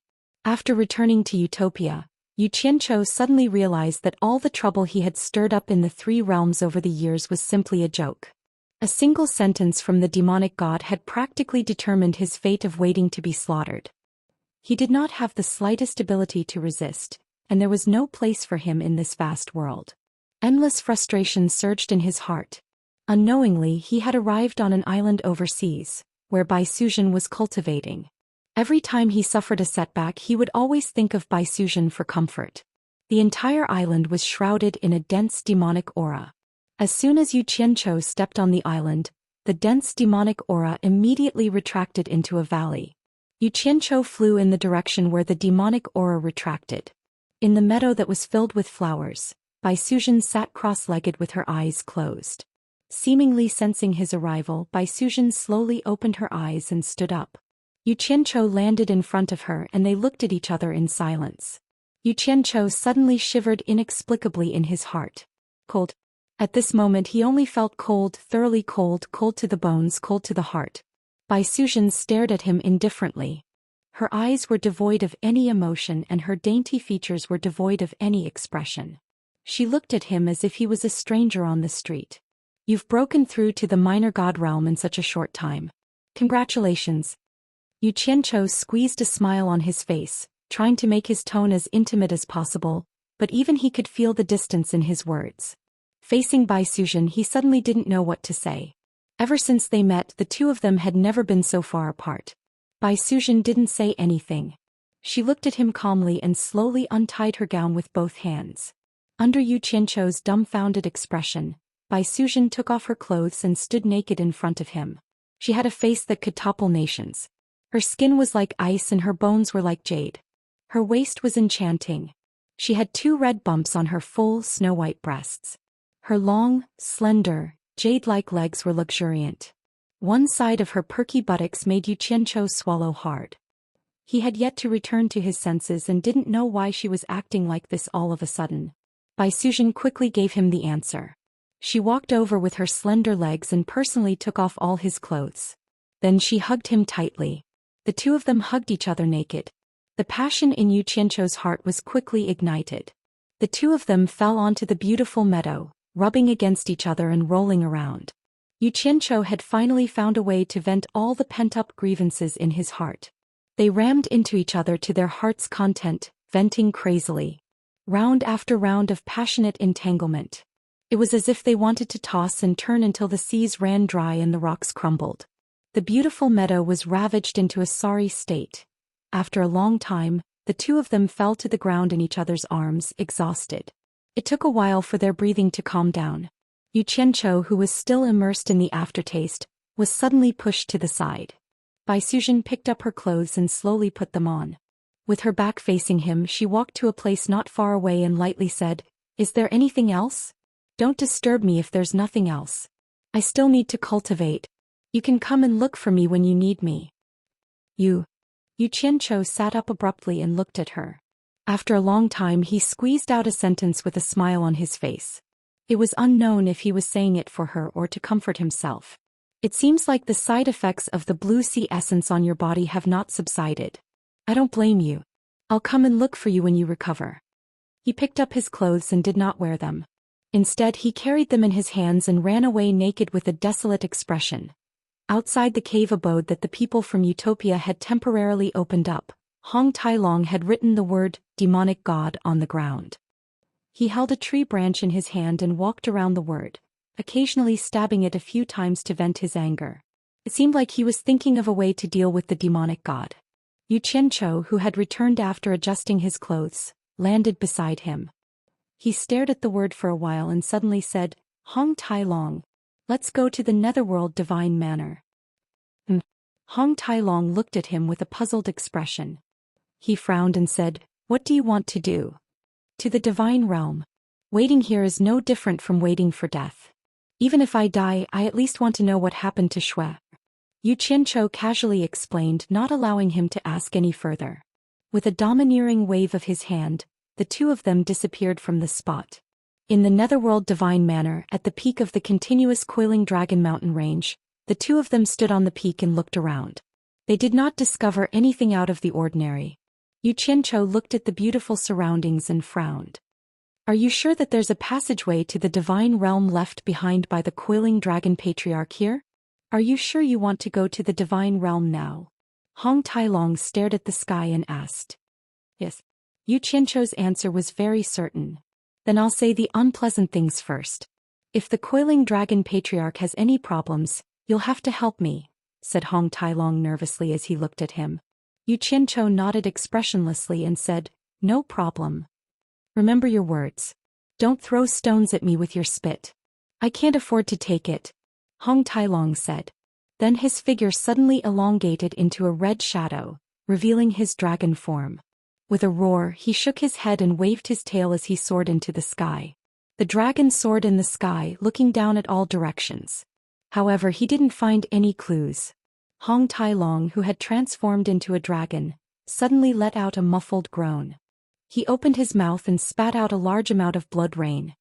He let out a deafening roar. "With my dragon blood as a sacrifice to the divine realm, why did the dragon clan shut me out?" As soon as he said that, a thunderclap suddenly resounded in the clear sky. The blood rain that was falling from the sky suddenly stopped. A strange, profound light appeared in the sky and spiraled. The blood rain that was floating in the sky flew back and was completely devoured by that revolving, profound light. After a while, the clouds in the surroundings suddenly moved. That revolving, profound light expanded rapidly, as if a huge hole had opened up in the sky. "It's done. The passageway to the divine realm left behind by the coiling dragon patriarch is indeed here." Hong Tai Long, who was in the sky, cried out in surprise. He instantly transformed into his human form and waved his hand at the dumbfounded Yu Qianqiu. He shouted, "The divine realm's gate has been opened. It won't be long before it closes again. Yu Qianqiu, why are you still in a daze? I don't have that much dragon blood to waste. Let's go." Yu Qianqiu nodded with a solemn expression. He turned into a stream of light and shot into the sky. He met up with Hong Tai Long and both of them entered that revolving, profound light. Not long later, just as Hong Tai Long said, that profound light quietly disappeared in the sky. Divine Realm, Mount Divine Dragon. Under the vast expanse of mist, lakes and mountains could be seen. The mountains towered into the clouds, and the mountains were covered with Lingji and immortal herbs, extending into the sea of clouds. Between the mountains there were giant dragons stretching out their claws, giant dragons soaring through the clouds, and giant dragons coiling around the mountains. The majestic atmosphere could be felt, and the aura of an emperor soared into the sky. A profound light suddenly appeared in front of a huge plateau that had been abandoned for a long time. It attracted the attention of the dragons in the mountains. They raised their heads and stared at it with their huge eyes. Two figures suddenly spat out from the profound light. They were none other than Hong Tai Long and Yu Qianqiu. "Who dares to trespass on Mount Divine Dragon?" A stern shout rang out. Hundreds of giant dragons of various colors instantly flashed over and surrounded the plateau. They bared their fangs and brandished their claws as they stared at the two of them. Red dragons, black dragons, white dragons, purple dragons, azure dragons, yellow dragons. Suddenly being stared at fiercely by so many terrifying flying fellows, even though Yu Qianqiu was used to big scenes, he was still shocked. He could not help but nudge Hong Tai Long and said weakly, "Is this how you dragons treat your guests?" Hong Tai Long looked around in a daze. Suddenly, an uncontrollable joy blossomed on his face. He raised his arms up high and laughed out loud. "I, Hong Tai Long, am back again. I, Hong Tai Long, am finally back. It's really Hong Tailong. Hong Tailong, it's really you. Hong Tailong. I haven't seen you for so many years. Where have you been? When the ferocious dragons of various colors realized that they were companions of the same race, they immediately retracted their intimidating auras. They shook their heads and wagged their tails in the air in front of the plateau, either greeting or laughing.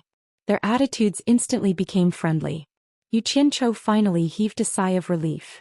However, he saw a small black dragon squeezing through the crowd of dragons around them. As it circled around the two of them, it exclaimed, "Big brother you, it's you. Big brother you, why are you here?" The crowd of dragons was stunned. Their attention started to shift from Hong Tailong to Xianxia.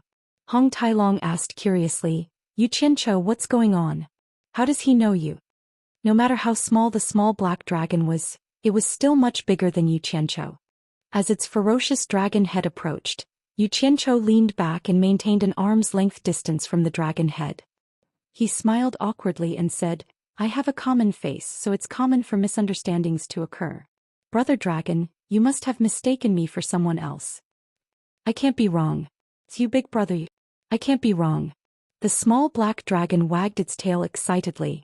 It was just short of sticking out its tongue to lick the saliva on his face. However, with a flash of black light, a little fellow with his hair tied up in a bun appeared. He hugged his arm and said happily, "Big brother you, I'm little Yuan. You even hit me before. Have you forgotten?" Chapter 1239. Little Yuan. Xianxia was stunned. Looking at the lively and cheerful little guy in front of him, he immediately remembered that it was little Yuan of the Li Palace's water tribe who had successfully leaped through the Dragon Gate in the Underworld River. Ever since this little guy had been taken away by the Pegasus, he had not seen him again.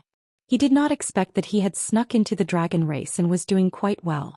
His face was full of smiles, and just as he was about to rub little Yuan's head in a friendly manner, Hong Tailong stretched his head over and asked curiously, "Xianxia, what?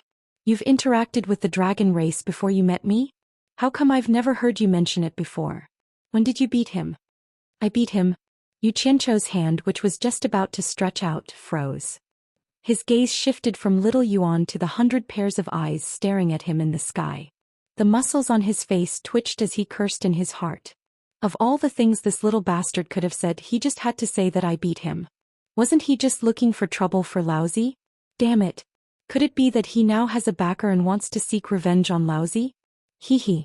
This little brother must have mistaken me for someone else.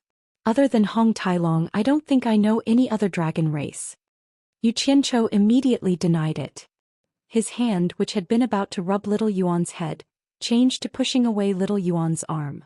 Unexpectedly, little Yuan hugged him even tighter and shook his head repeatedly. "Big brother, you think carefully.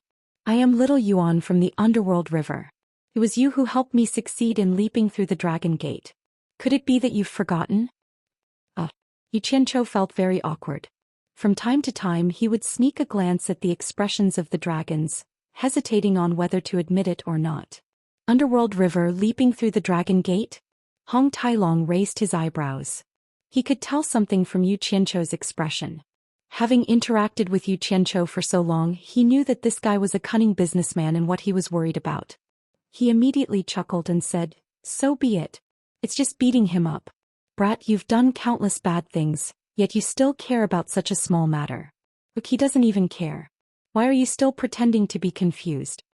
Being exposed, Xianxia was so angry that his teeth itched. However, a look of sudden realization appeared on his face. He pulled Xiao Yuan with great surprise and said, "Xiao Yuan, it's you? Little Yuan, is that really you? Is that really you? Are you really the little Yuan that I helped to leap through the Dragon Gate?"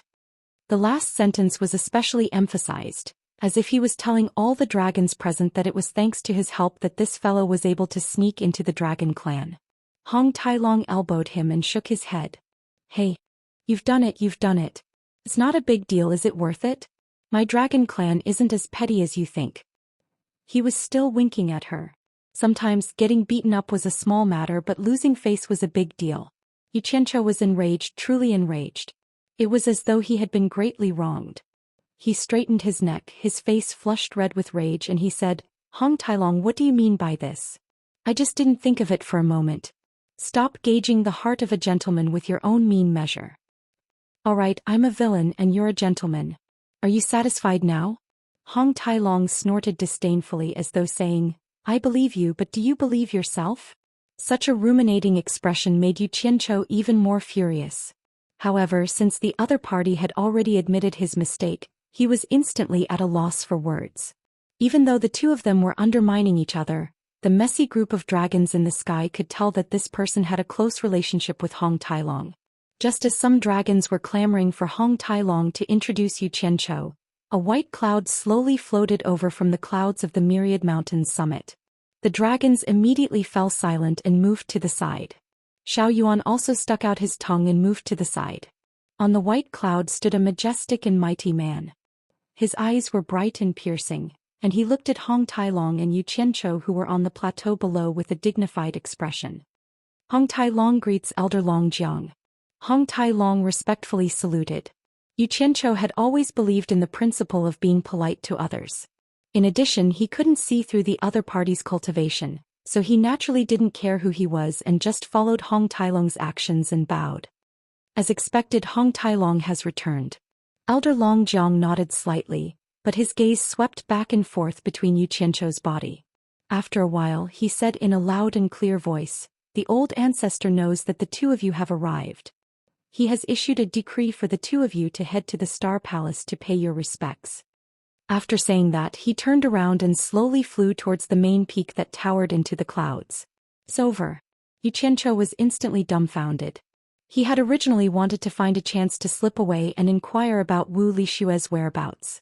He didn't expect that the coiling dragon old ancestor would find out the moment he arrived and even summon him.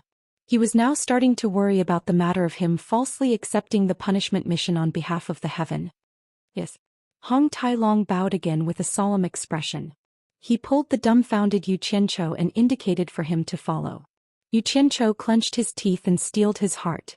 In any case, he wouldn't be afraid of an itch once he had enough lice. If he really couldn't do it, he would just flee. A silver ball stealthily slid down his trousers and into his feet. Together with Hong Tai-long, they slowly followed behind that Elder Long Jiang. After arriving at the main peak of the Divine Dragon Mountain range, they surveyed the surrounding mountains, feeling as though they were looking down on all the other mountains. There was a dazzling golden platform at the top of the mountain. The flight of stairs led diagonally into the void, and at the end of the flight of stairs was a mass of revolving profound light. When the three of them arrived at the end of the flight of stairs, Elder Long Jiang kept the cloud beneath his feet and took the lead to step into the profound light, disappearing. The two extremely nervous fellows looked at each other. Hong Tai-long even looked at Yu Qianzhou with a pleading expression and bowed repeatedly. Yu Qianzhou rolled his eyes. He thought to himself, it's not that I'm not loyal, but I might not even be able to protect myself. How would I have the ability to put in a good word for you? Brother, good luck to you. He threw caution to the wind and also stepped into the profound light. Hong Tai-long weakly followed behind him. The moment they entered the profound door, their eyes suddenly turned into another world. They were already in a vast golden plaza. The entire golden plaza floated quietly in the starry sky. There were no buildings or buildings. The distant starry sky was dotted with stars, vast and boundless, mysterious and unfathomable, just like the vault of heaven. In the middle of the plaza, there was a gigantic octagonal golden platform. A gigantic golden dragon coiled in the void above it. Yu Qianzhou had to raise his head high in order to see the majestic head of the gigantic dragon staring at him. Its eyes were filled with depth and vicissitudes of life. Below the octagonal golden platform, there were 4 golden pillars on each side. 7 gigantic dragons of different colors coiled around the pillars, also looking at Yu Qianzhou.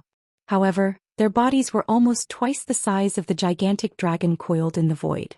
The powerful aura of the dragon race caused the entire golden plaza to feel as if Mount Tai was pressing down on them. When Elder Long Jiang saw the two of them entering, he immediately turned into a gigantic red dragon and flew toward the empty golden pillar on the left. He coiled around it, not moving an inch like the other divine dragons. Hong Tai-long pays his respects to the old ancestor and the 8 elders. Hong Tai-long quickly walked up, knelt down and lowered his head. Wasn't this greeting a little too much? Yu Qianzhou's gaze paused on Hong Tai-long, who was lying on the ground, and the corners of his lips twitched. He felt that if it was a blessing, it would not be a calamity. If it was a calamity, he would not be able to avoid it. He first contacted Utopia, and after confirming that there were no problems, he also strode forward, bowed and said, Yu Qianzhou pays his respects to the coiled dragon god and the 8 elders. Zai. Here. This day has finally arrived. A deep and aged voice rang out from the octagonal golden platform, reverberating in the surroundings. A pair of gigantic dragon eyes stared at the unmoving Hong Tailong from Yu Qianzhou's body and asked, Hong Tailong, do you admit to your crime? Hong Tailong raised his head from his kneeling position. He first looked at Yu Qianzhou, who was standing to the side like a dead pig that wasn't afraid of boiling water. Just as he was about to say a few words in defense, the 8 golden pillars immediately responded with suppressed anger. Hong Tailong shuddered and obediently prostrated himself, saying, Hong Tailong admits to his crime. You've wasted 100,000 years. I punish you to go into seclusion in the Long Yao blessed land, for 100,000 years. Do you admit to your punishment? The coiled dragon god's voice boomed out once again. Hong Tailong seemed to have heard something unbelievable. He slowly raised his head and was stunned, thinking that he had heard wrongly. Yu Qianzhou originally wanted to let Hong Tailong pray for himself. However, when he heard that he had to go into seclusion for 100,000 years in some godforsaken place, coupled with Hong Tailong's stupefied look, he naturally treated it as a very severe punishment. Thinking about how they were friends, if he didn't even dare to say a word to help his friend at a critical moment, he would be too much of a beast. He immediately coughed and cupped his hands, saying, Coiled dragon god, Hong Tailong didn't do anything wrong. Isn't this punishment too severe? It's not severe, it's not severe. I couldn't ask for more. Hong Tailong hurriedly grabbed onto Yu Qianzhou's trousers and shook his head repeatedly. The members of the dragon clan all knew that Long Yao blessed land wasn't a place that just anyone could enter. Only the elites among the elites of the dragon clan, or those who had made great contributions to the dragon clan, would have the chance to enter and cultivate, let alone cultivate for 100,000 years. On the surface, it looked like Hong Tailong was being punished to go into seclusion, but in reality, a great fortune had landed on Hong Tailong. It was practically a reward. However, how could an outsider like Yu Qianzhou know about this? Hong Tailong, water must have entered your brain. I'm punishing you to go into seclusion for 100,000 years and you couldn't ask for more? I'll say it in advance. It's not that I don't want to help you, but you asked for it. When the time comes, don't blame me for not being loyal. Yu Qianzhou transmitted a message. Hong Tailong immediately replied, I appreciate your good intentions, but you don't know that Long Yao blessed land is a place that every disciple of the dragon clan dreams of entering. Not to mention that it's a rare place for cultivation.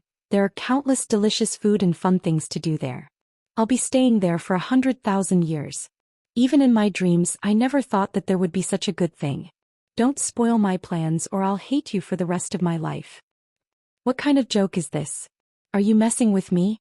There's such a good thing? Is this still considered a punishment? Who knows what's going on? Maybe the old ancestor is too old and made a slip of the tongue. However, with his status, it's not good for him to go back on his words. If you remind him, wouldn't that be giving him a chance to change his words? Could it be that coiled dragon god had really gone senile? It couldn't be. Yu Qianzhou looked suspiciously at the giant golden dragon lying in the void. Chapter 1240. Seeing Hong Tailong admit his mistake and accept his punishment, Great God Coiling Dragon said, Go. Below the giant golden coiling dragon, a strange profound light appeared on the octagonal golden dais. Clearly, it was another exit that led to another place. Hong Tailong crawled up gratefully, respectfully and devoutly, walking towards the octagonal golden dais. There was an uncontrollable joy on his face. Walking up the golden dais, just as he was about to step into the profound light, Hong Tailong seemed to have thought of something. He stopped and turned around to look at Yu Qianzhou, who was standing there in a daze. When she thought about how she could hide in the Long Yao blessed land to enjoy her blessings without any disaster, but this brat had to bear the blow of the demon god alone, she felt a little sorry for him. She bowed slightly with an apologetic look in her eyes, then turned around resolutely and disappeared in the profound light. The profound light on the golden dais disappeared. Yu Qianzhou was still in a dream.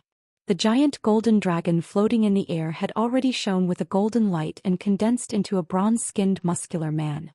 He stood on the octagonal golden dais with his bare upper body and feet. He stared at Yu Qianqiu and asked indifferently, Yu Qianqiu, what is your purpose in coming to my divine dragon mountain? Yu Qianqiu was slightly shocked. He didn't expect the famous great god coiling dragon to look like this. He came back to his senses and replied respectfully, Junior has a beloved girlfriend who was brought to the divine realm by the phoenix god from the divine void realm's divine phoenix temple. Because I was worried about her safety, I followed Hong Tailong to the divine realm.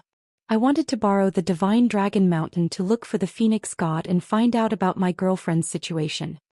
He was worried that the other party would ask him about the matter of falsely receiving the punishment on behalf of the heaven. Who would have thought that the other party didn't mention it at all? He guessed that the other party might not know about it yet. I see. Great god coiling dragon was like a farmer's uncle. Although he looked down from above, he smiled amiably and asked, the Phoenix God's Yuchen Palace is not a place that anyone can enter. Are you confident that you can meet her? No. Yu Qianqiu admitted it honestly, then took out the Supreme Divine Bow and offered it with both hands. This is the Supreme Divine Bow this junior had painstakingly obtained. If the coiling dragon great god is willing to recommend me, this junior is willing to offer this divine bow to senior. From the moment he stepped into the Star Palace and laid his eyes on coiling dragon, he had already been prepared to use the Supreme Divine Bow to avert any calamities. When the time came, he would spread the news that he had gifted the Supreme Divine Bow to coiling dragon and see if he could divert the demon god's attention. At the very least, he would be able to divert his attention away from him. Hopefully, he would be able to buy some time for his monstrous master to come out of seclusion. Perhaps he would be able to convince coiling dragon to lend him a hand in a time of crisis. This guy was now at the end of his life as a great god, but once he was forced into a corner, he once again brought out his old habit of bribery. He didn't feel embarrassed at all. As long as he could save his life, he was willing to do anything even more despicable. This was the survival principle of a nobody. When the 8 colored divine dragons on the 8 golden pillars saw him take out the Supreme Divine Bow, their eyes all widened in shock. Clearly, they all knew of the Supreme Divine Bow's prestige. They all turned to look at Coiling Dragon Great God, wondering if he would accept it. Coiling Dragon Great God looked at Yu Qianqiu with an enigmatic smile and said, I appreciate your good intentions, but since you're going to see the Phoenix Great God, why don't you keep the divine bow and give it to her? However, I'm also going to the Yuchen Palace. Seeing as you're a friend of my dragon race, I can bring you along. Yu Qianqiu was speechless. He didn't think that he would be unable to give away such a treasure. His plan had failed and he could only sheath the divine bow in embarrassment. However, when he heard that Coiling Dragon Great God was willing to take him to see the Phoenix Great God, he still thanked him with great gratitude and said, this junior will repay senior's great kindness in the future. Coiling Dragon Great God chuckled and said, then come with me. As he said that, he casually drew a line beside him and a void crack appeared beside him. He turned around and disappeared into it. Yu Qianqiu was shocked by the Coiling Dragon Great God's method of tearing space apart. Looking at the dark and mysterious void crack, he didn't know whether he should go in or not. After all, he had never tried this thing before. However, Coiling Dragon Great God's questioning voice came from the void crack. Are you afraid that I'll harm you?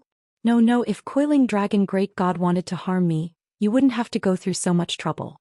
Yu Qianqiu flattered him repeatedly and then braced himself and flashed into the void crack. The moment he entered, he saw thunder and lightning crisscrossing everywhere in the endless darkness. An inexplicable turbulence tugged at him, and he didn't know where it was going to take him. Even with his late-stage great god cultivation, he couldn't resist at all, and he immediately broke out in cold sweat. Just as he was about to contact Utopia and leave, a ball of light suddenly shot over and wrapped him within, immediately cutting off the pulling of the spatial turbulence. Coiling Dragon Great God's tall figure also appeared in front of him, and he said with a faint smile, there's no need to panic. The ball of light that wrapped around Yu Qianqiu immediately followed Coiling Dragon Great God and flew rapidly.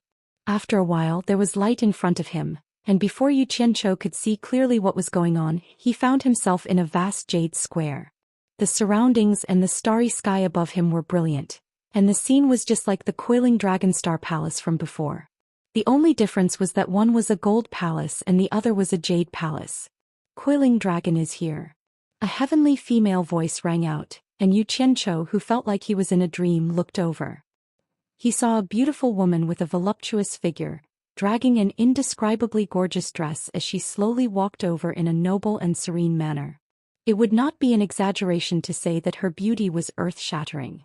Even though Yu Qianchou had seen many things, he had never seen such a beautiful woman before. In particular, her temperament was as dazzling as the sun, moon, and stars, making it impossible for anyone to have any thoughts of blasphemy against her. It was as if she was a supreme goddess in everyone's heart. Coiling Dragon Great God nodded and said with a smile, "As arbitrators, we naturally can't be late." He then looked around and said, "I believe the others won't miss it today either. They've been waiting for this moment for countless years, so they naturally won't miss it." As the noble and beautiful woman spoke, her eyes fell on Yu Qianchou, and she nodded with a faint smile as a greeting. She didn't ask who Yu Qianchou was or why he was here. Yu Qianchou woke up from his daze and naturally guessed who the other party was. He hurriedly bowed and said, "Junior Yu Qianchou pays respect to Phoenix Great God." A playful smile appeared on Coiling Dragon Great God's face as he explained, "He specially came to find you and he has a gift for you." "A gift for me?" Phoenix Great God looked at Yu Qianchou in surprise. Even though she was well versed in worldly affairs, she couldn't figure out what Yu Qianchou wanted to give her. Coiling Dragon Great God winked at Yu Qianchou and said, "Don't you have something to ask Phoenix Great God?" Yes, yes, yes. Yu Qianchou repeatedly responded, took out the Supreme Divine Bow and presented it to Phoenix Great God with both hands. Phoenix Great God took the Supreme Divine Bow suspiciously, frowned and said, "Do you want to give me the Supreme Divine Bow?" She was a little unhappy in her heart. Although she hadn't been in contact with Yu Qianchou, she also paid attention to him in secret. She knew that there were many women around Yu Qianchou, and coupled with Coiling Dragon Great God's ambiguous attitude, she couldn't help but think that Yu Qianchou's unwarranted attentiveness was because he had lustful intentions towards her. "Yes, it's for Senior." Yu Qianchou nervously rubbed his hands and said with a flattering smile, "Junior accidentally entered the Phoenix Temple in the Divine Illusionary Realm, and my beloved girlfriend was involved in the restriction left by Senior. I hope Senior can be magnanimous and let my girlfriend go." Phoenix Great God was a little dumbfounded. It seemed that this guy didn't fancy her beauty but wanted to bribe her. On the side, Coiling Dragon Great God was already somewhat overjoyed. He seemed to be secretly laughing and his smile was somewhat similar to Hong Tailong's. They were both from the dragon race. "Since you have obtained the Supreme Divine Bow, don't you know that it was originally sealed by me? If I wanted it, would I need you to give it to me?" Phoenix Great God didn't know whether to laugh or cry as he pushed the divine bow back into Yu Qianchou's arms, giving it back to him. "That's right. How could I forget this?" Yu Qianchou was stunned for a moment. The other party obviously didn't like it, so he could only put away the divine bow and asked weakly, "How is Junior's girlfriend now?" "There are some things he still doesn't know." Coiling Dragon Great God chimed in with a smile. "He came to the Immortal Realm to save his girlfriend. He is worried that she will suffer some bad treatment in your hands." The Phoenix Great God was at a loss for words when he heard that. He looked at Yu Qianchou's expectant eyes and didn't know whether to laugh or cry again. "Wu Lixue and my Phoenix race are fated, and she has already inherited my Phoenix cloud robe. In the future, when the heavens descend, there will definitely be a place for her. She will become the Phoenix goddess and serve me by my side sooner or later. Why would I harm her?" "You are thinking too much. Sure wants to become a god?" This thought flashed in Yu Qianchou's mind and he couldn't help but be dumbfounded. Then his expression changed greatly and he said, "No way. She is my woman, how can she serve you by your side?" As if he also felt that his words were inappropriate, he quickly corrected himself. "I don't think Shui or herself is willing to become a god." "Yu Qianchou, don't be greedy. You already have enough women by your side. Don't tell me you don't want to let my Phoenix goddess go? I advise you to give up on this idea." The Phoenix Great God shook her head indifferently and refused, but the way she looked at Yu Qianchou was a little strange. She realized that this guy was really bold. Most people would tremble in fear when they saw her, but not only was this guy not afraid for a woman, he even dared to bargain with her. Yu Qianchou still wanted to argue, but he suddenly heard a thunderclap in the starry sky. He turned to look only to see a crack in the void being torn open, and in a flash of lightning, a strong man carrying a sledgehammer walked out of the lightning. The sledgehammer in his hand was surrounded by lightning as he strode over. Then another crack in the void was torn open, and a white-robed man shrouded in white light walked out of it. Before Yu Qianqiu could even come to his senses, another crack in the void appeared on the other side, and a yellow-robed man walked out with his hands clasped behind his back with an arrogant expression on his face. The last person to appear was a woman as beautiful as the goddess of Luo, and her beauty was not much inferior to that of the phoenix great god. Her dress was wrapped around her arm and she floated over with a smile on her face as she stepped on the white waves. Chapter 1241.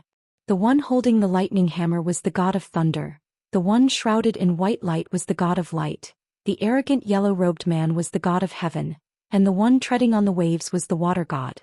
The four ancient gods appeared together, along with the phoenix and coiling dragon. Such a scene was rare even in the god realm. The four arrived unhurriedly and nodded at the phoenix and coiling dragon. It's been a long time since my Yuchen palace has been so lively. Ancient god Phoenix said with a smile. Ancient god Light said with a gloomy expression. Back then the demon god wreaked havoc in the god realm. If the two of you had agreed to work with us, the ancient gods of darkness and life wouldn't have fallen, and we wouldn't have allowed the demon god to become a great threat. I'm sure the meeting of our old friends in Yuchen Palace will be even more lively. Ancient god Coiling Dragon looked at him and said with a faint smile, Why did the demon god wreak havoc? You all know the reason better than we do. You all pocketed the demon god's divine essence that descended from the heavens and distributed it to your own people to create gods. Otherwise, the demon god would have been trapped by the divine essence that descended from the heavens to locate him. His cultivation would have been fixed within the divine essence for the rest of his life, and he wouldn't have been able to beat the 6 of you until 2 of you died and 4 were seriously injured. Do you want me and the phoenix to drink the bitter wine that you brewed? When Yu Qianqiu saw the 4 appear, he vaguely guessed their origins. Now that he heard ancient god Coiling Dragon's words, he was even more shocked. He didn't expect the divine essence to have the miraculous effect of fixing one's cultivation. In other words, the reason the demon god could become the demon god that shook the universe today was thanks to their selfishness. Coiling Dragon, you can't say that. The god of heaven, standing with his hands clasped behind his back, said coldly, Back then, regardless of whether we were right or wrong, we all obeyed the orders of Dao. Did we ever disobey the decrees of Dao, when you 2 dragon and phoenix envoys passed down the decrees of Dao?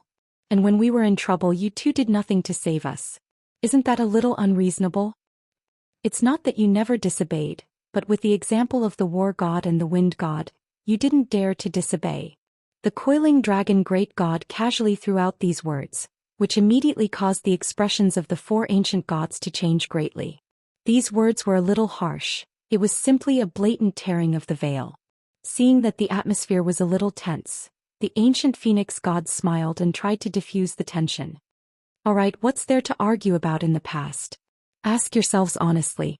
If it weren't for Dao appearing at the last moment and setting up that bet, restraining the demon gods for so many years, I believe that all of you wouldn't have the opportunity to stand here and watch the show today.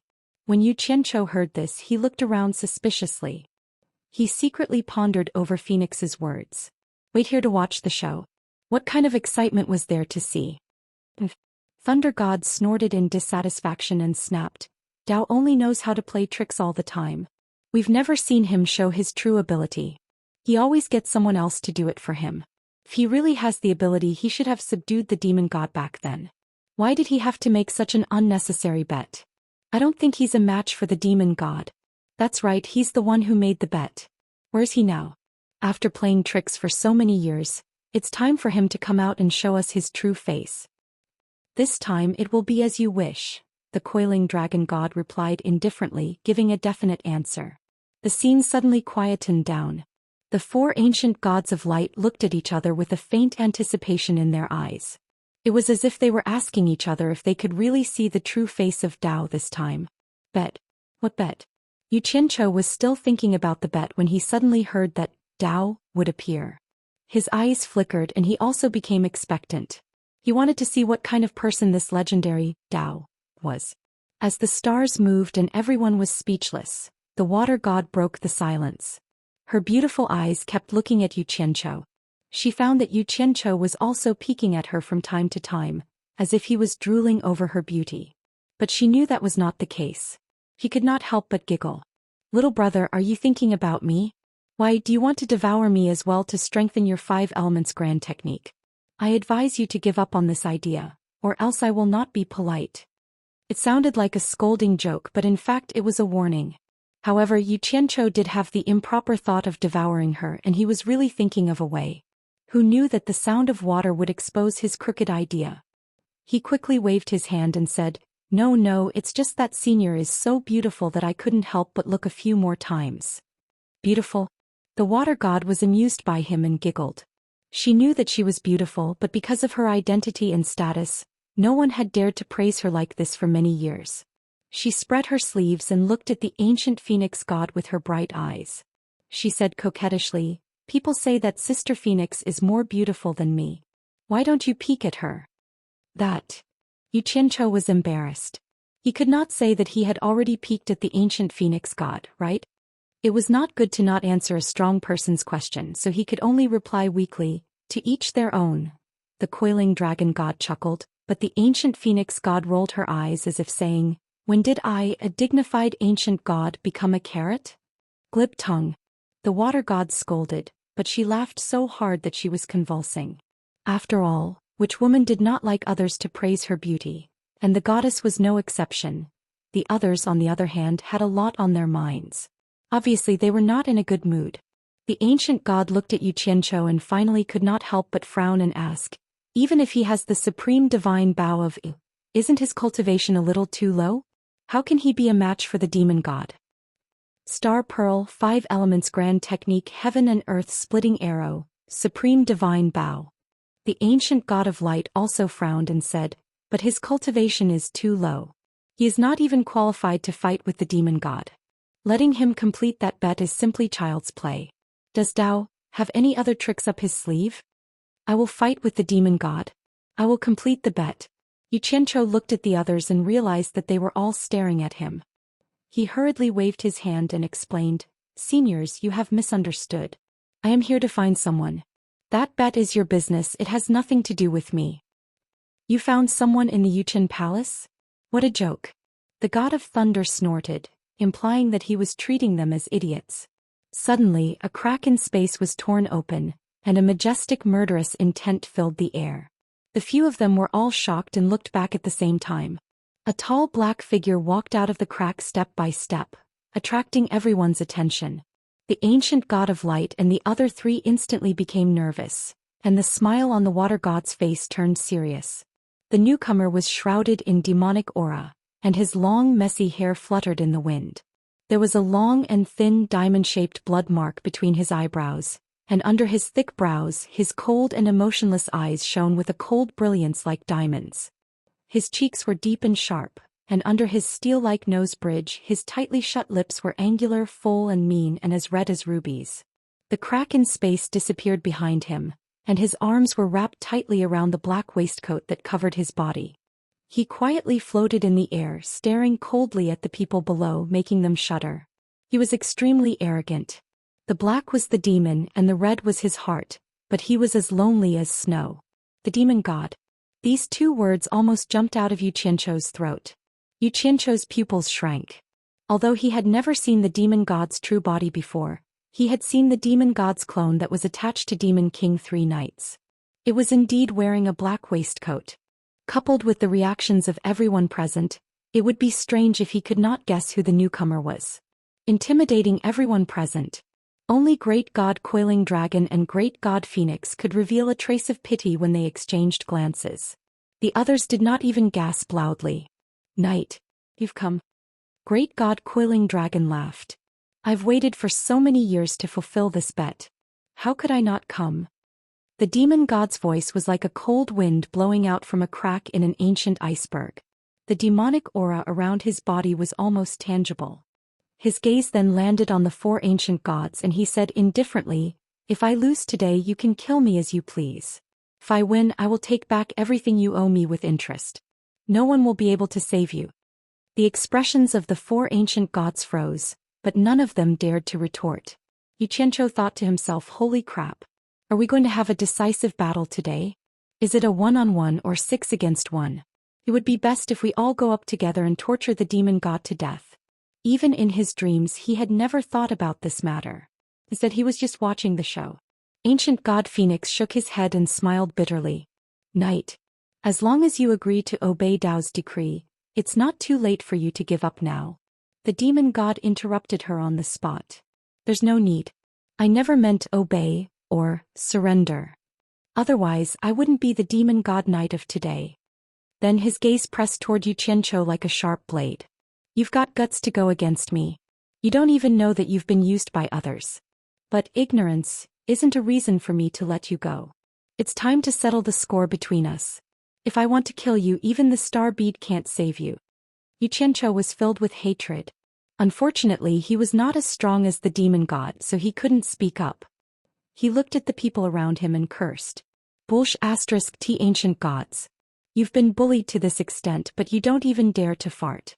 The demon god's cold eyes swept across the starry sky again.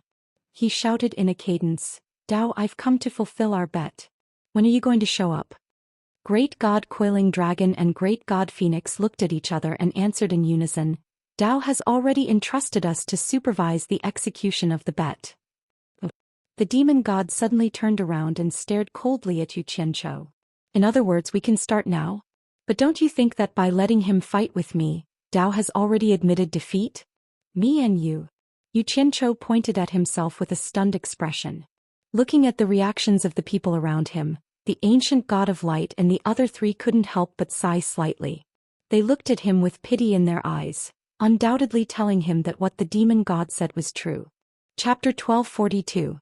What kind of joke is this? How can you be like this? Yu Qianqiu couldn't hold it in any longer. This was a matter of life and death, so there was no need to endure it any longer. Who cared if they were ancient gods or old gods? He pointed at their noses and stomped his feet, cursing, What does the grudge between you and him have to do with me? They came knocking on our door and you guys didn't go up to fight them. You want me to die? I won't do it. He suddenly raised a hand at the demon god and shouted with righteous indignation, Demon god! This has nothing to do with me and I won't agree to it. Settle the grudge between you and them with them. If they insist on pushing me out as a scapegoat, then I admit defeat. I admit defeat right now. He pointed at the ancient god of light and the others. I've already admitted defeat, so you don't have to fight with me. You can kill them to your heart's content. I have no objections. The moment he said this, the coiling dragon and phoenix gods were stunned. This was the first time they had seen someone admit defeat in such a righteous manner. The expressions of the ancient god of light and the others darkened, and they all stared at him with malicious intent. If not for the fact that this person wanted to carry out the bet of Dao, they would have instantly turned him into dust. If Yu Qianqiu was asked if he was afraid of them, he would definitely be afraid. But then again, there were conditions for Yu Qianqiu to be afraid. If he showed that he was afraid of them, then it would be fine as long as they didn't take him seriously. He had no strength, so he admitted defeat.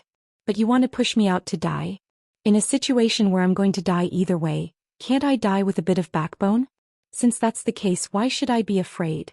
However, these words surprised the demon god slightly. He floated in the air and stared at Yu Qianqiu. He was not stingy with his praise. Good lad. This is how a man should be. Those who respect me live and those who insult me die. If a real man doesn't kill and people don't know my infamy, then wouldn't everyone be able to bully me? It's not unjust for San Yi and the others to die at your hands. It's a pity that you didn't enter my demon sect. Just because you dared to point at them and curse, I'll give you a quick death later. The grudge between us will be resolved. The ancient god of light and the others grimaced, but they didn't dare to say anything. Yu Qianqiu clenched his teeth and looked at the god fiend. He didn't know whether to cry or laugh. When he heard the first part of the sentence, he thought that the god fiend would let him off because of his character. But it turned out that the god fiend still wanted to kill him. The god fiend was 2F** king clear about gratitude and grudges. He bit the bullet and cupped his hands. Senior god fiend, you flatter me. His expression and actions seemed to show that he did not care about life and death, but he was secretly on guard.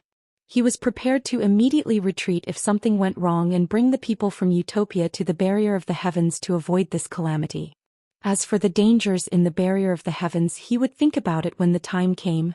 If it was not for the fact that he was worried about Wu Lishua's safety, he would have long since fled. To him, if he knew that he had no chance of winning, he would be a fool to continue fighting. The demonic god no longer looked at him. He stared at the other two and said, "Phoenix, coiling dragon, can we start now?" The demonic energy around him began to surge.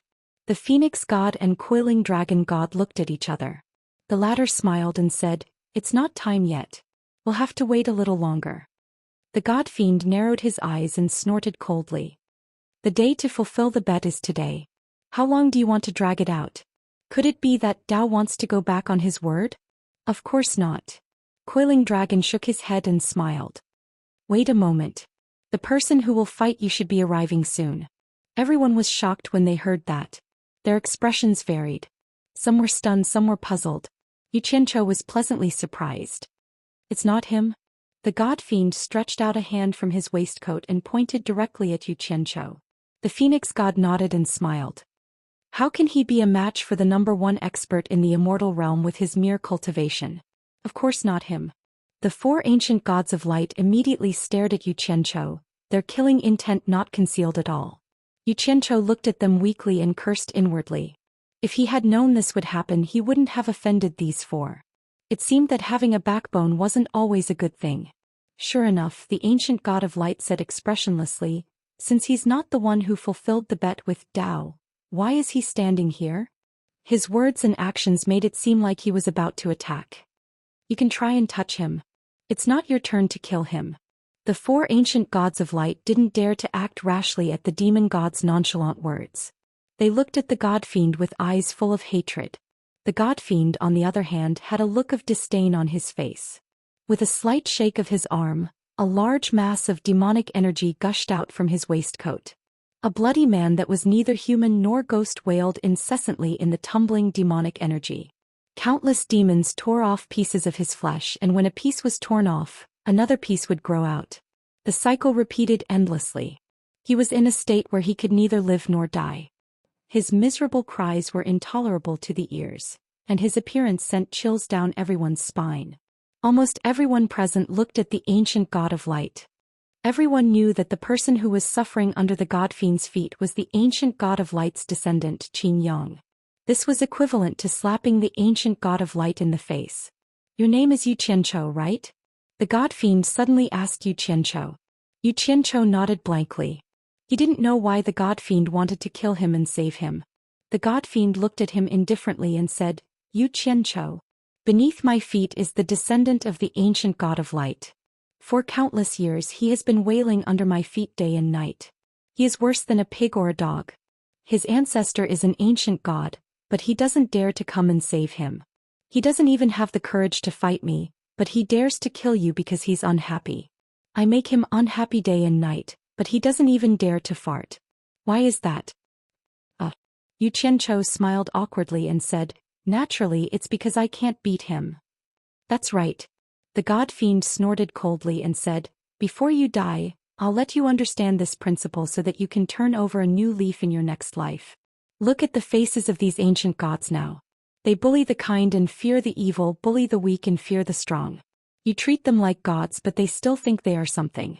If you treat them like dogs, they are actually dogs, or even worse than dogs. After you die, I'll slaughter all of them and give you a chance to step on them like dogs in your next life." Xianxia rolled his eyes. There was no need to thank him. The ancient god of light clenched his fists tightly in his sleeves. His heart was bleeding, but he didn't dare to lose his temper. The faces of the other 3 also darkened. Who could stand being called worse than dogs in front of their faces, let alone these supreme ancient gods?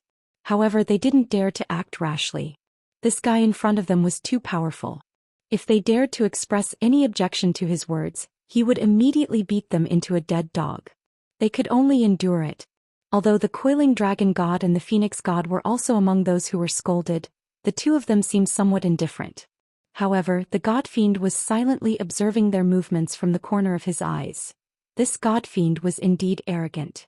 As soon as he appeared, the others didn't even have the right to speak. As expected of the #1 expert in the divine realm. This was the evaluation that Xianxia came up with after observing. Coiling dragon phoenix, if I'm not wrong, the star bead, 5 elements, great technique, heaven and earth splitting arrow, and supreme divine bow are all gathered on him. It's just a smokescreen to confuse me and divert my attention, the god fiend said as he stared at the two of them.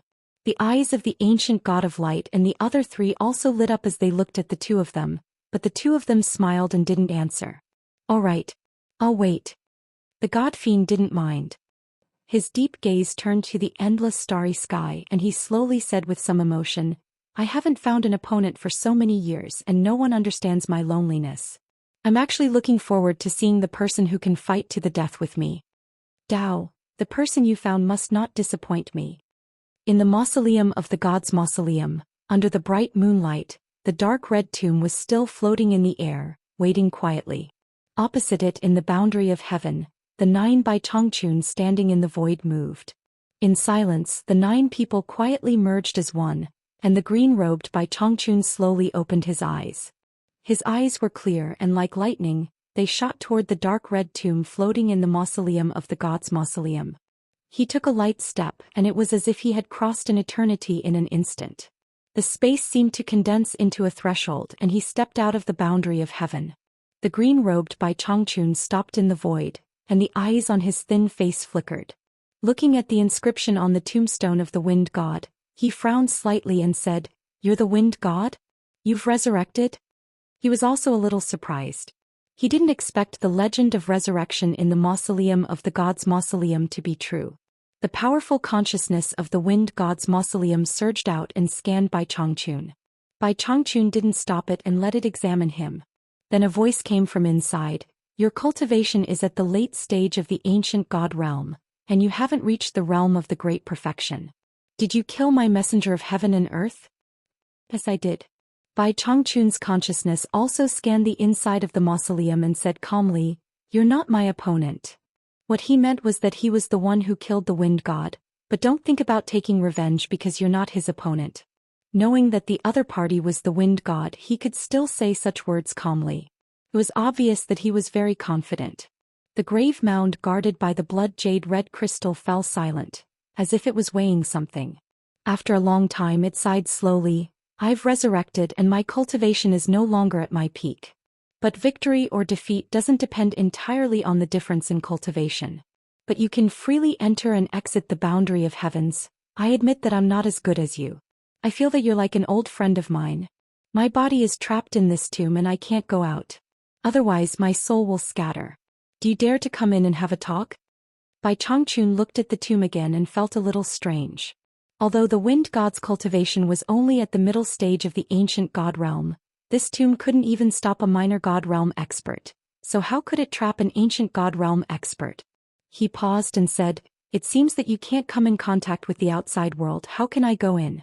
The huge grave mound crashed to the ground and the wind god's voice came from inside, Come in from underground. Bai Changchun didn't hesitate. His figure flashed and he forced open the soil, made a turn underground and directly drilled into the tomb. Chapter 1243.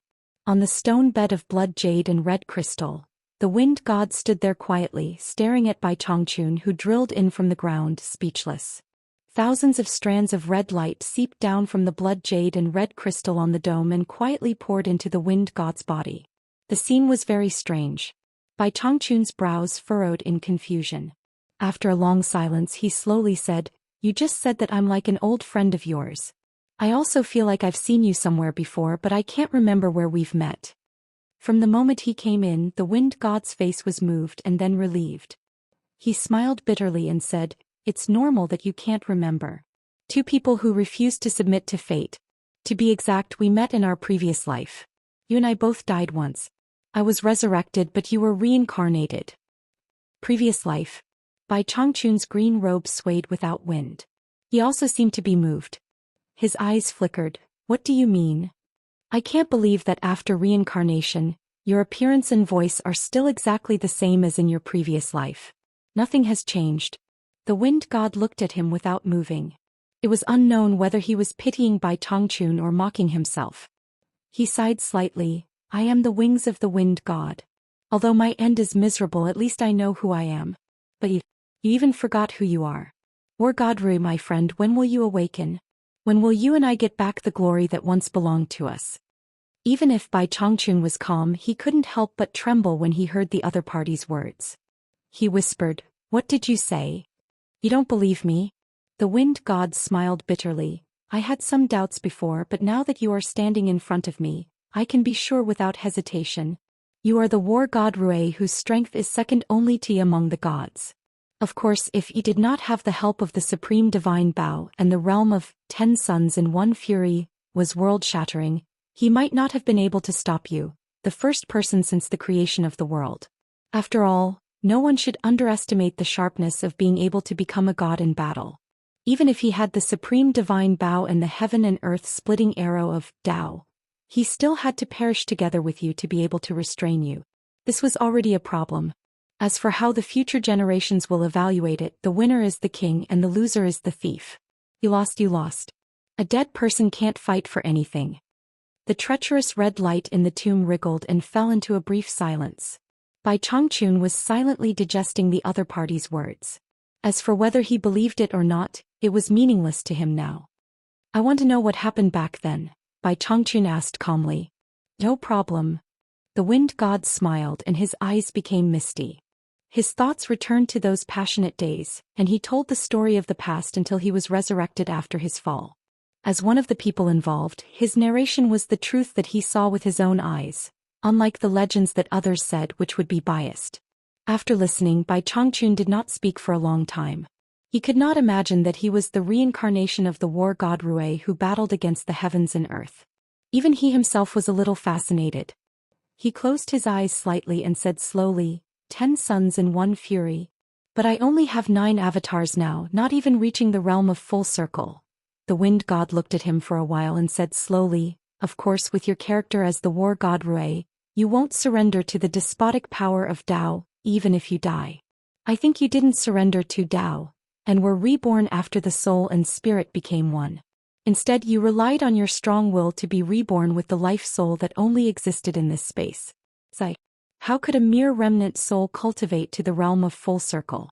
It's already not easy for you to reach the cultivation of the late ancient god. If it were someone else, I'm afraid they wouldn't even have the possibility of being reborn. At least I don't have the confidence to do it. Otherwise, I would have been reborn a long time ago. How could I end up like this in this tomb? Where is the divine realm?" Bai Changchun suddenly asked in a low voice. The wind god was stunned and said anxiously, "What do you want to do? Haven't you given up? Even you couldn't beat them in the past, let alone with your current cultivation." Bai Changchun snorted slightly and said indifferently, "Whether what you said is true or false, it doesn't matter who I was in my previous life. Today I am me. I practice my Dao and practice my great Dao. Why should I be shackled to my previous life? I just want to meet the current #1 expert in the divine realm, the demon god." "You." The wind god paused and finally said with a bitter smile, "You don't care about your previous life, but the imprint of the war god in your soul can't be erased, making your nature exactly the same as the war god. Forget it. I know I can't persuade you. Although I also died not long after you died, so I don't know about them opening up the divine realm. I asked the people in the mausoleum of the god of sin after I was resurrected. I have some understanding of the coordinates of the divine realm in this vast universe." After he told Bai Changchun the location of the divine realm, he sighed and said, "I'll wait for you here. If you're still alive, why don't you come back to see me and let me know that you're still alive?" Bai Changchun looked at him deeply and didn't say anything else. He resolutely left the way he came. After exiting the tomb, he hurriedly went to look for some of the tomb keepers nearby. No one dared to refuse his questions. After confirming the location of the god realm, he stared at the vast starry sky for a long time. Then he directly cut open a crack in the void and the green-robed figure floated away without looking back. In the Yuchen Palace, Yu Qianzhou maintained 120% vigilance and secretly paid attention to the others. Although he also wanted to see who the person who fulfilled the bet with the demon god was, he still felt that his life was more important. If he found something wrong, the first thing he would do was to escape. As for whether he could escape or not, he would only know after he escaped. Everyone stood still like mountains. The god fiend, who was wearing a black waistcoat, floated in the air with his eyes closed. Only Yu Qianzhou was looking around. The moment Bai Changchun stepped into the divine realm, Great God Coiling Dragon and Great God Phoenix, who stood side by side in the Yuchen Palace, looked back and shook their heads slightly. Great God Coiling Dragon sighed and said, In the end he still came.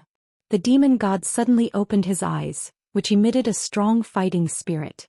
The others also quickly looked at the two of them with inquiring eyes. An old friend is going to meet everyone. Great God Coiling Dragon glanced at the ancient god of light and the others with a bitter smile. He then turned back to Great God Phoenix and said with a bitter smile, "If I don't guide him, I'm afraid he won't be able to find this place in a short time. This is your territory and you're the master. I won't act on your behalf." An indescribable bitterness surged on Great God Phoenix's face. After looking at everyone, he casually drew a crack in the void with his hand. Bai Chongqun, who was dressed in a green robe, was looking around at the divine realm that he had just arrived in. Suddenly, a crack in the void appeared above his head. His eyes were like lightning and he suddenly looked up, only to hear a woman's ethereal voice coming from the crack in the void. "Long time no see. You're finally here. Please." Bai Chongqun's eyes were bright and spirited. Now he naturally knew how high the cultivation of someone who could tear open the void was. He himself had just obtained such a divine ability, which meant that the cultivation of this woman who was invited should be higher than his. However, he did not have the slightest scruple. Instead, his eyes shone brightly. As long as it was someone with a higher cultivation than him, he would be interested. High up in the sky, a green-robed figure took a step and disappeared into the crack in the void. When he passed through the void and stepped into the Yuchen Palace, even though the ancient god of light and the others were experienced and knowledgeable, when they saw his appearance they were all dumbfounded. Their mouths opened so wide that one could stuff an egg inside. The demon god narrowed his eyes slightly as he looked at him. Great God Coiling Dragon and ancient god Phoenix looked at each other and smiled bitterly. Yu Qianzhou looked as if he had seen something unbelievable. His mouth opened even more exaggeratedly, so wide that one could stuff a fist inside. He swallowed with difficulty and thought that he had seen wrong. He rubbed his eyes hard and only dared to exclaim, "Master, why are you here?" When Bai Chongqun saw Yu Qianzhou, he was also stunned for a while. He also could not understand why Yu Qianzhou had come here before him. This disciple of his seemed to be omnipotent. Back then he could enter the 9 netherworld cave that he could not enter. He could enter the sealed East Holy Land. Not to mention the immortal nether and devil realms, he could also enter the boundary of the heavens. Now he could even come here before him in this place that he could not find. Bai Chongqun was really speechless. Even he could not understand it. This disciple of his was too good at messing around. It seemed that no matter where he went he could see him running out and poking his nose in. He was not very capable, but it was not an exaggeration to say that he was the best in the world when it came to messing around. If I remember correctly, wherever this kid goes there will be trouble. He is simply a natural jinx. Bai Chongqun could not help but think this in his heart. He had no choice but to accept it. "Ru, it's you. Ru, you're still alive." War god Rue. After coming to their senses, the ancient god of light and the others exclaimed. Their faces were full of surprise and joy. Back then, the person who had the ability to lead them against the Dao was this person in front of them. That world-shaking ability was still unforgettable to them. In the midst of their shock, they suddenly exclaimed at the same time. Following Bai Chongqun's gaze, they all looked at Yu Qianzhou. Only then did they remember what this kid had just shouted. The ancient god of light pointed at Yu Qianzhou and asked Bai Chongqun, "Rue, are you his master?" Yu Qianzhou's spirit was lifted. He felt as if he had found a backer. He ran over and bowed. "Master, why are you here?" Halfway through his words he also reacted. Looking at the ancient god of light and the others, he felt like digging his index finger into his mouth. He said in surprise, "They called you war god Rue?" Bai Chongqun frowned slightly. Looking at him who wanted to bite his finger, he said in a deep voice, "Why are you here again?" He also wanted to figure out what was going on with this kid. That. Yu Qianzhou pointed at the phoenix god and said bashfully, "Master, you know that Wu Lixue. She is now in the hands of the phoenix god. This disciple has come to beg the phoenix god to release her."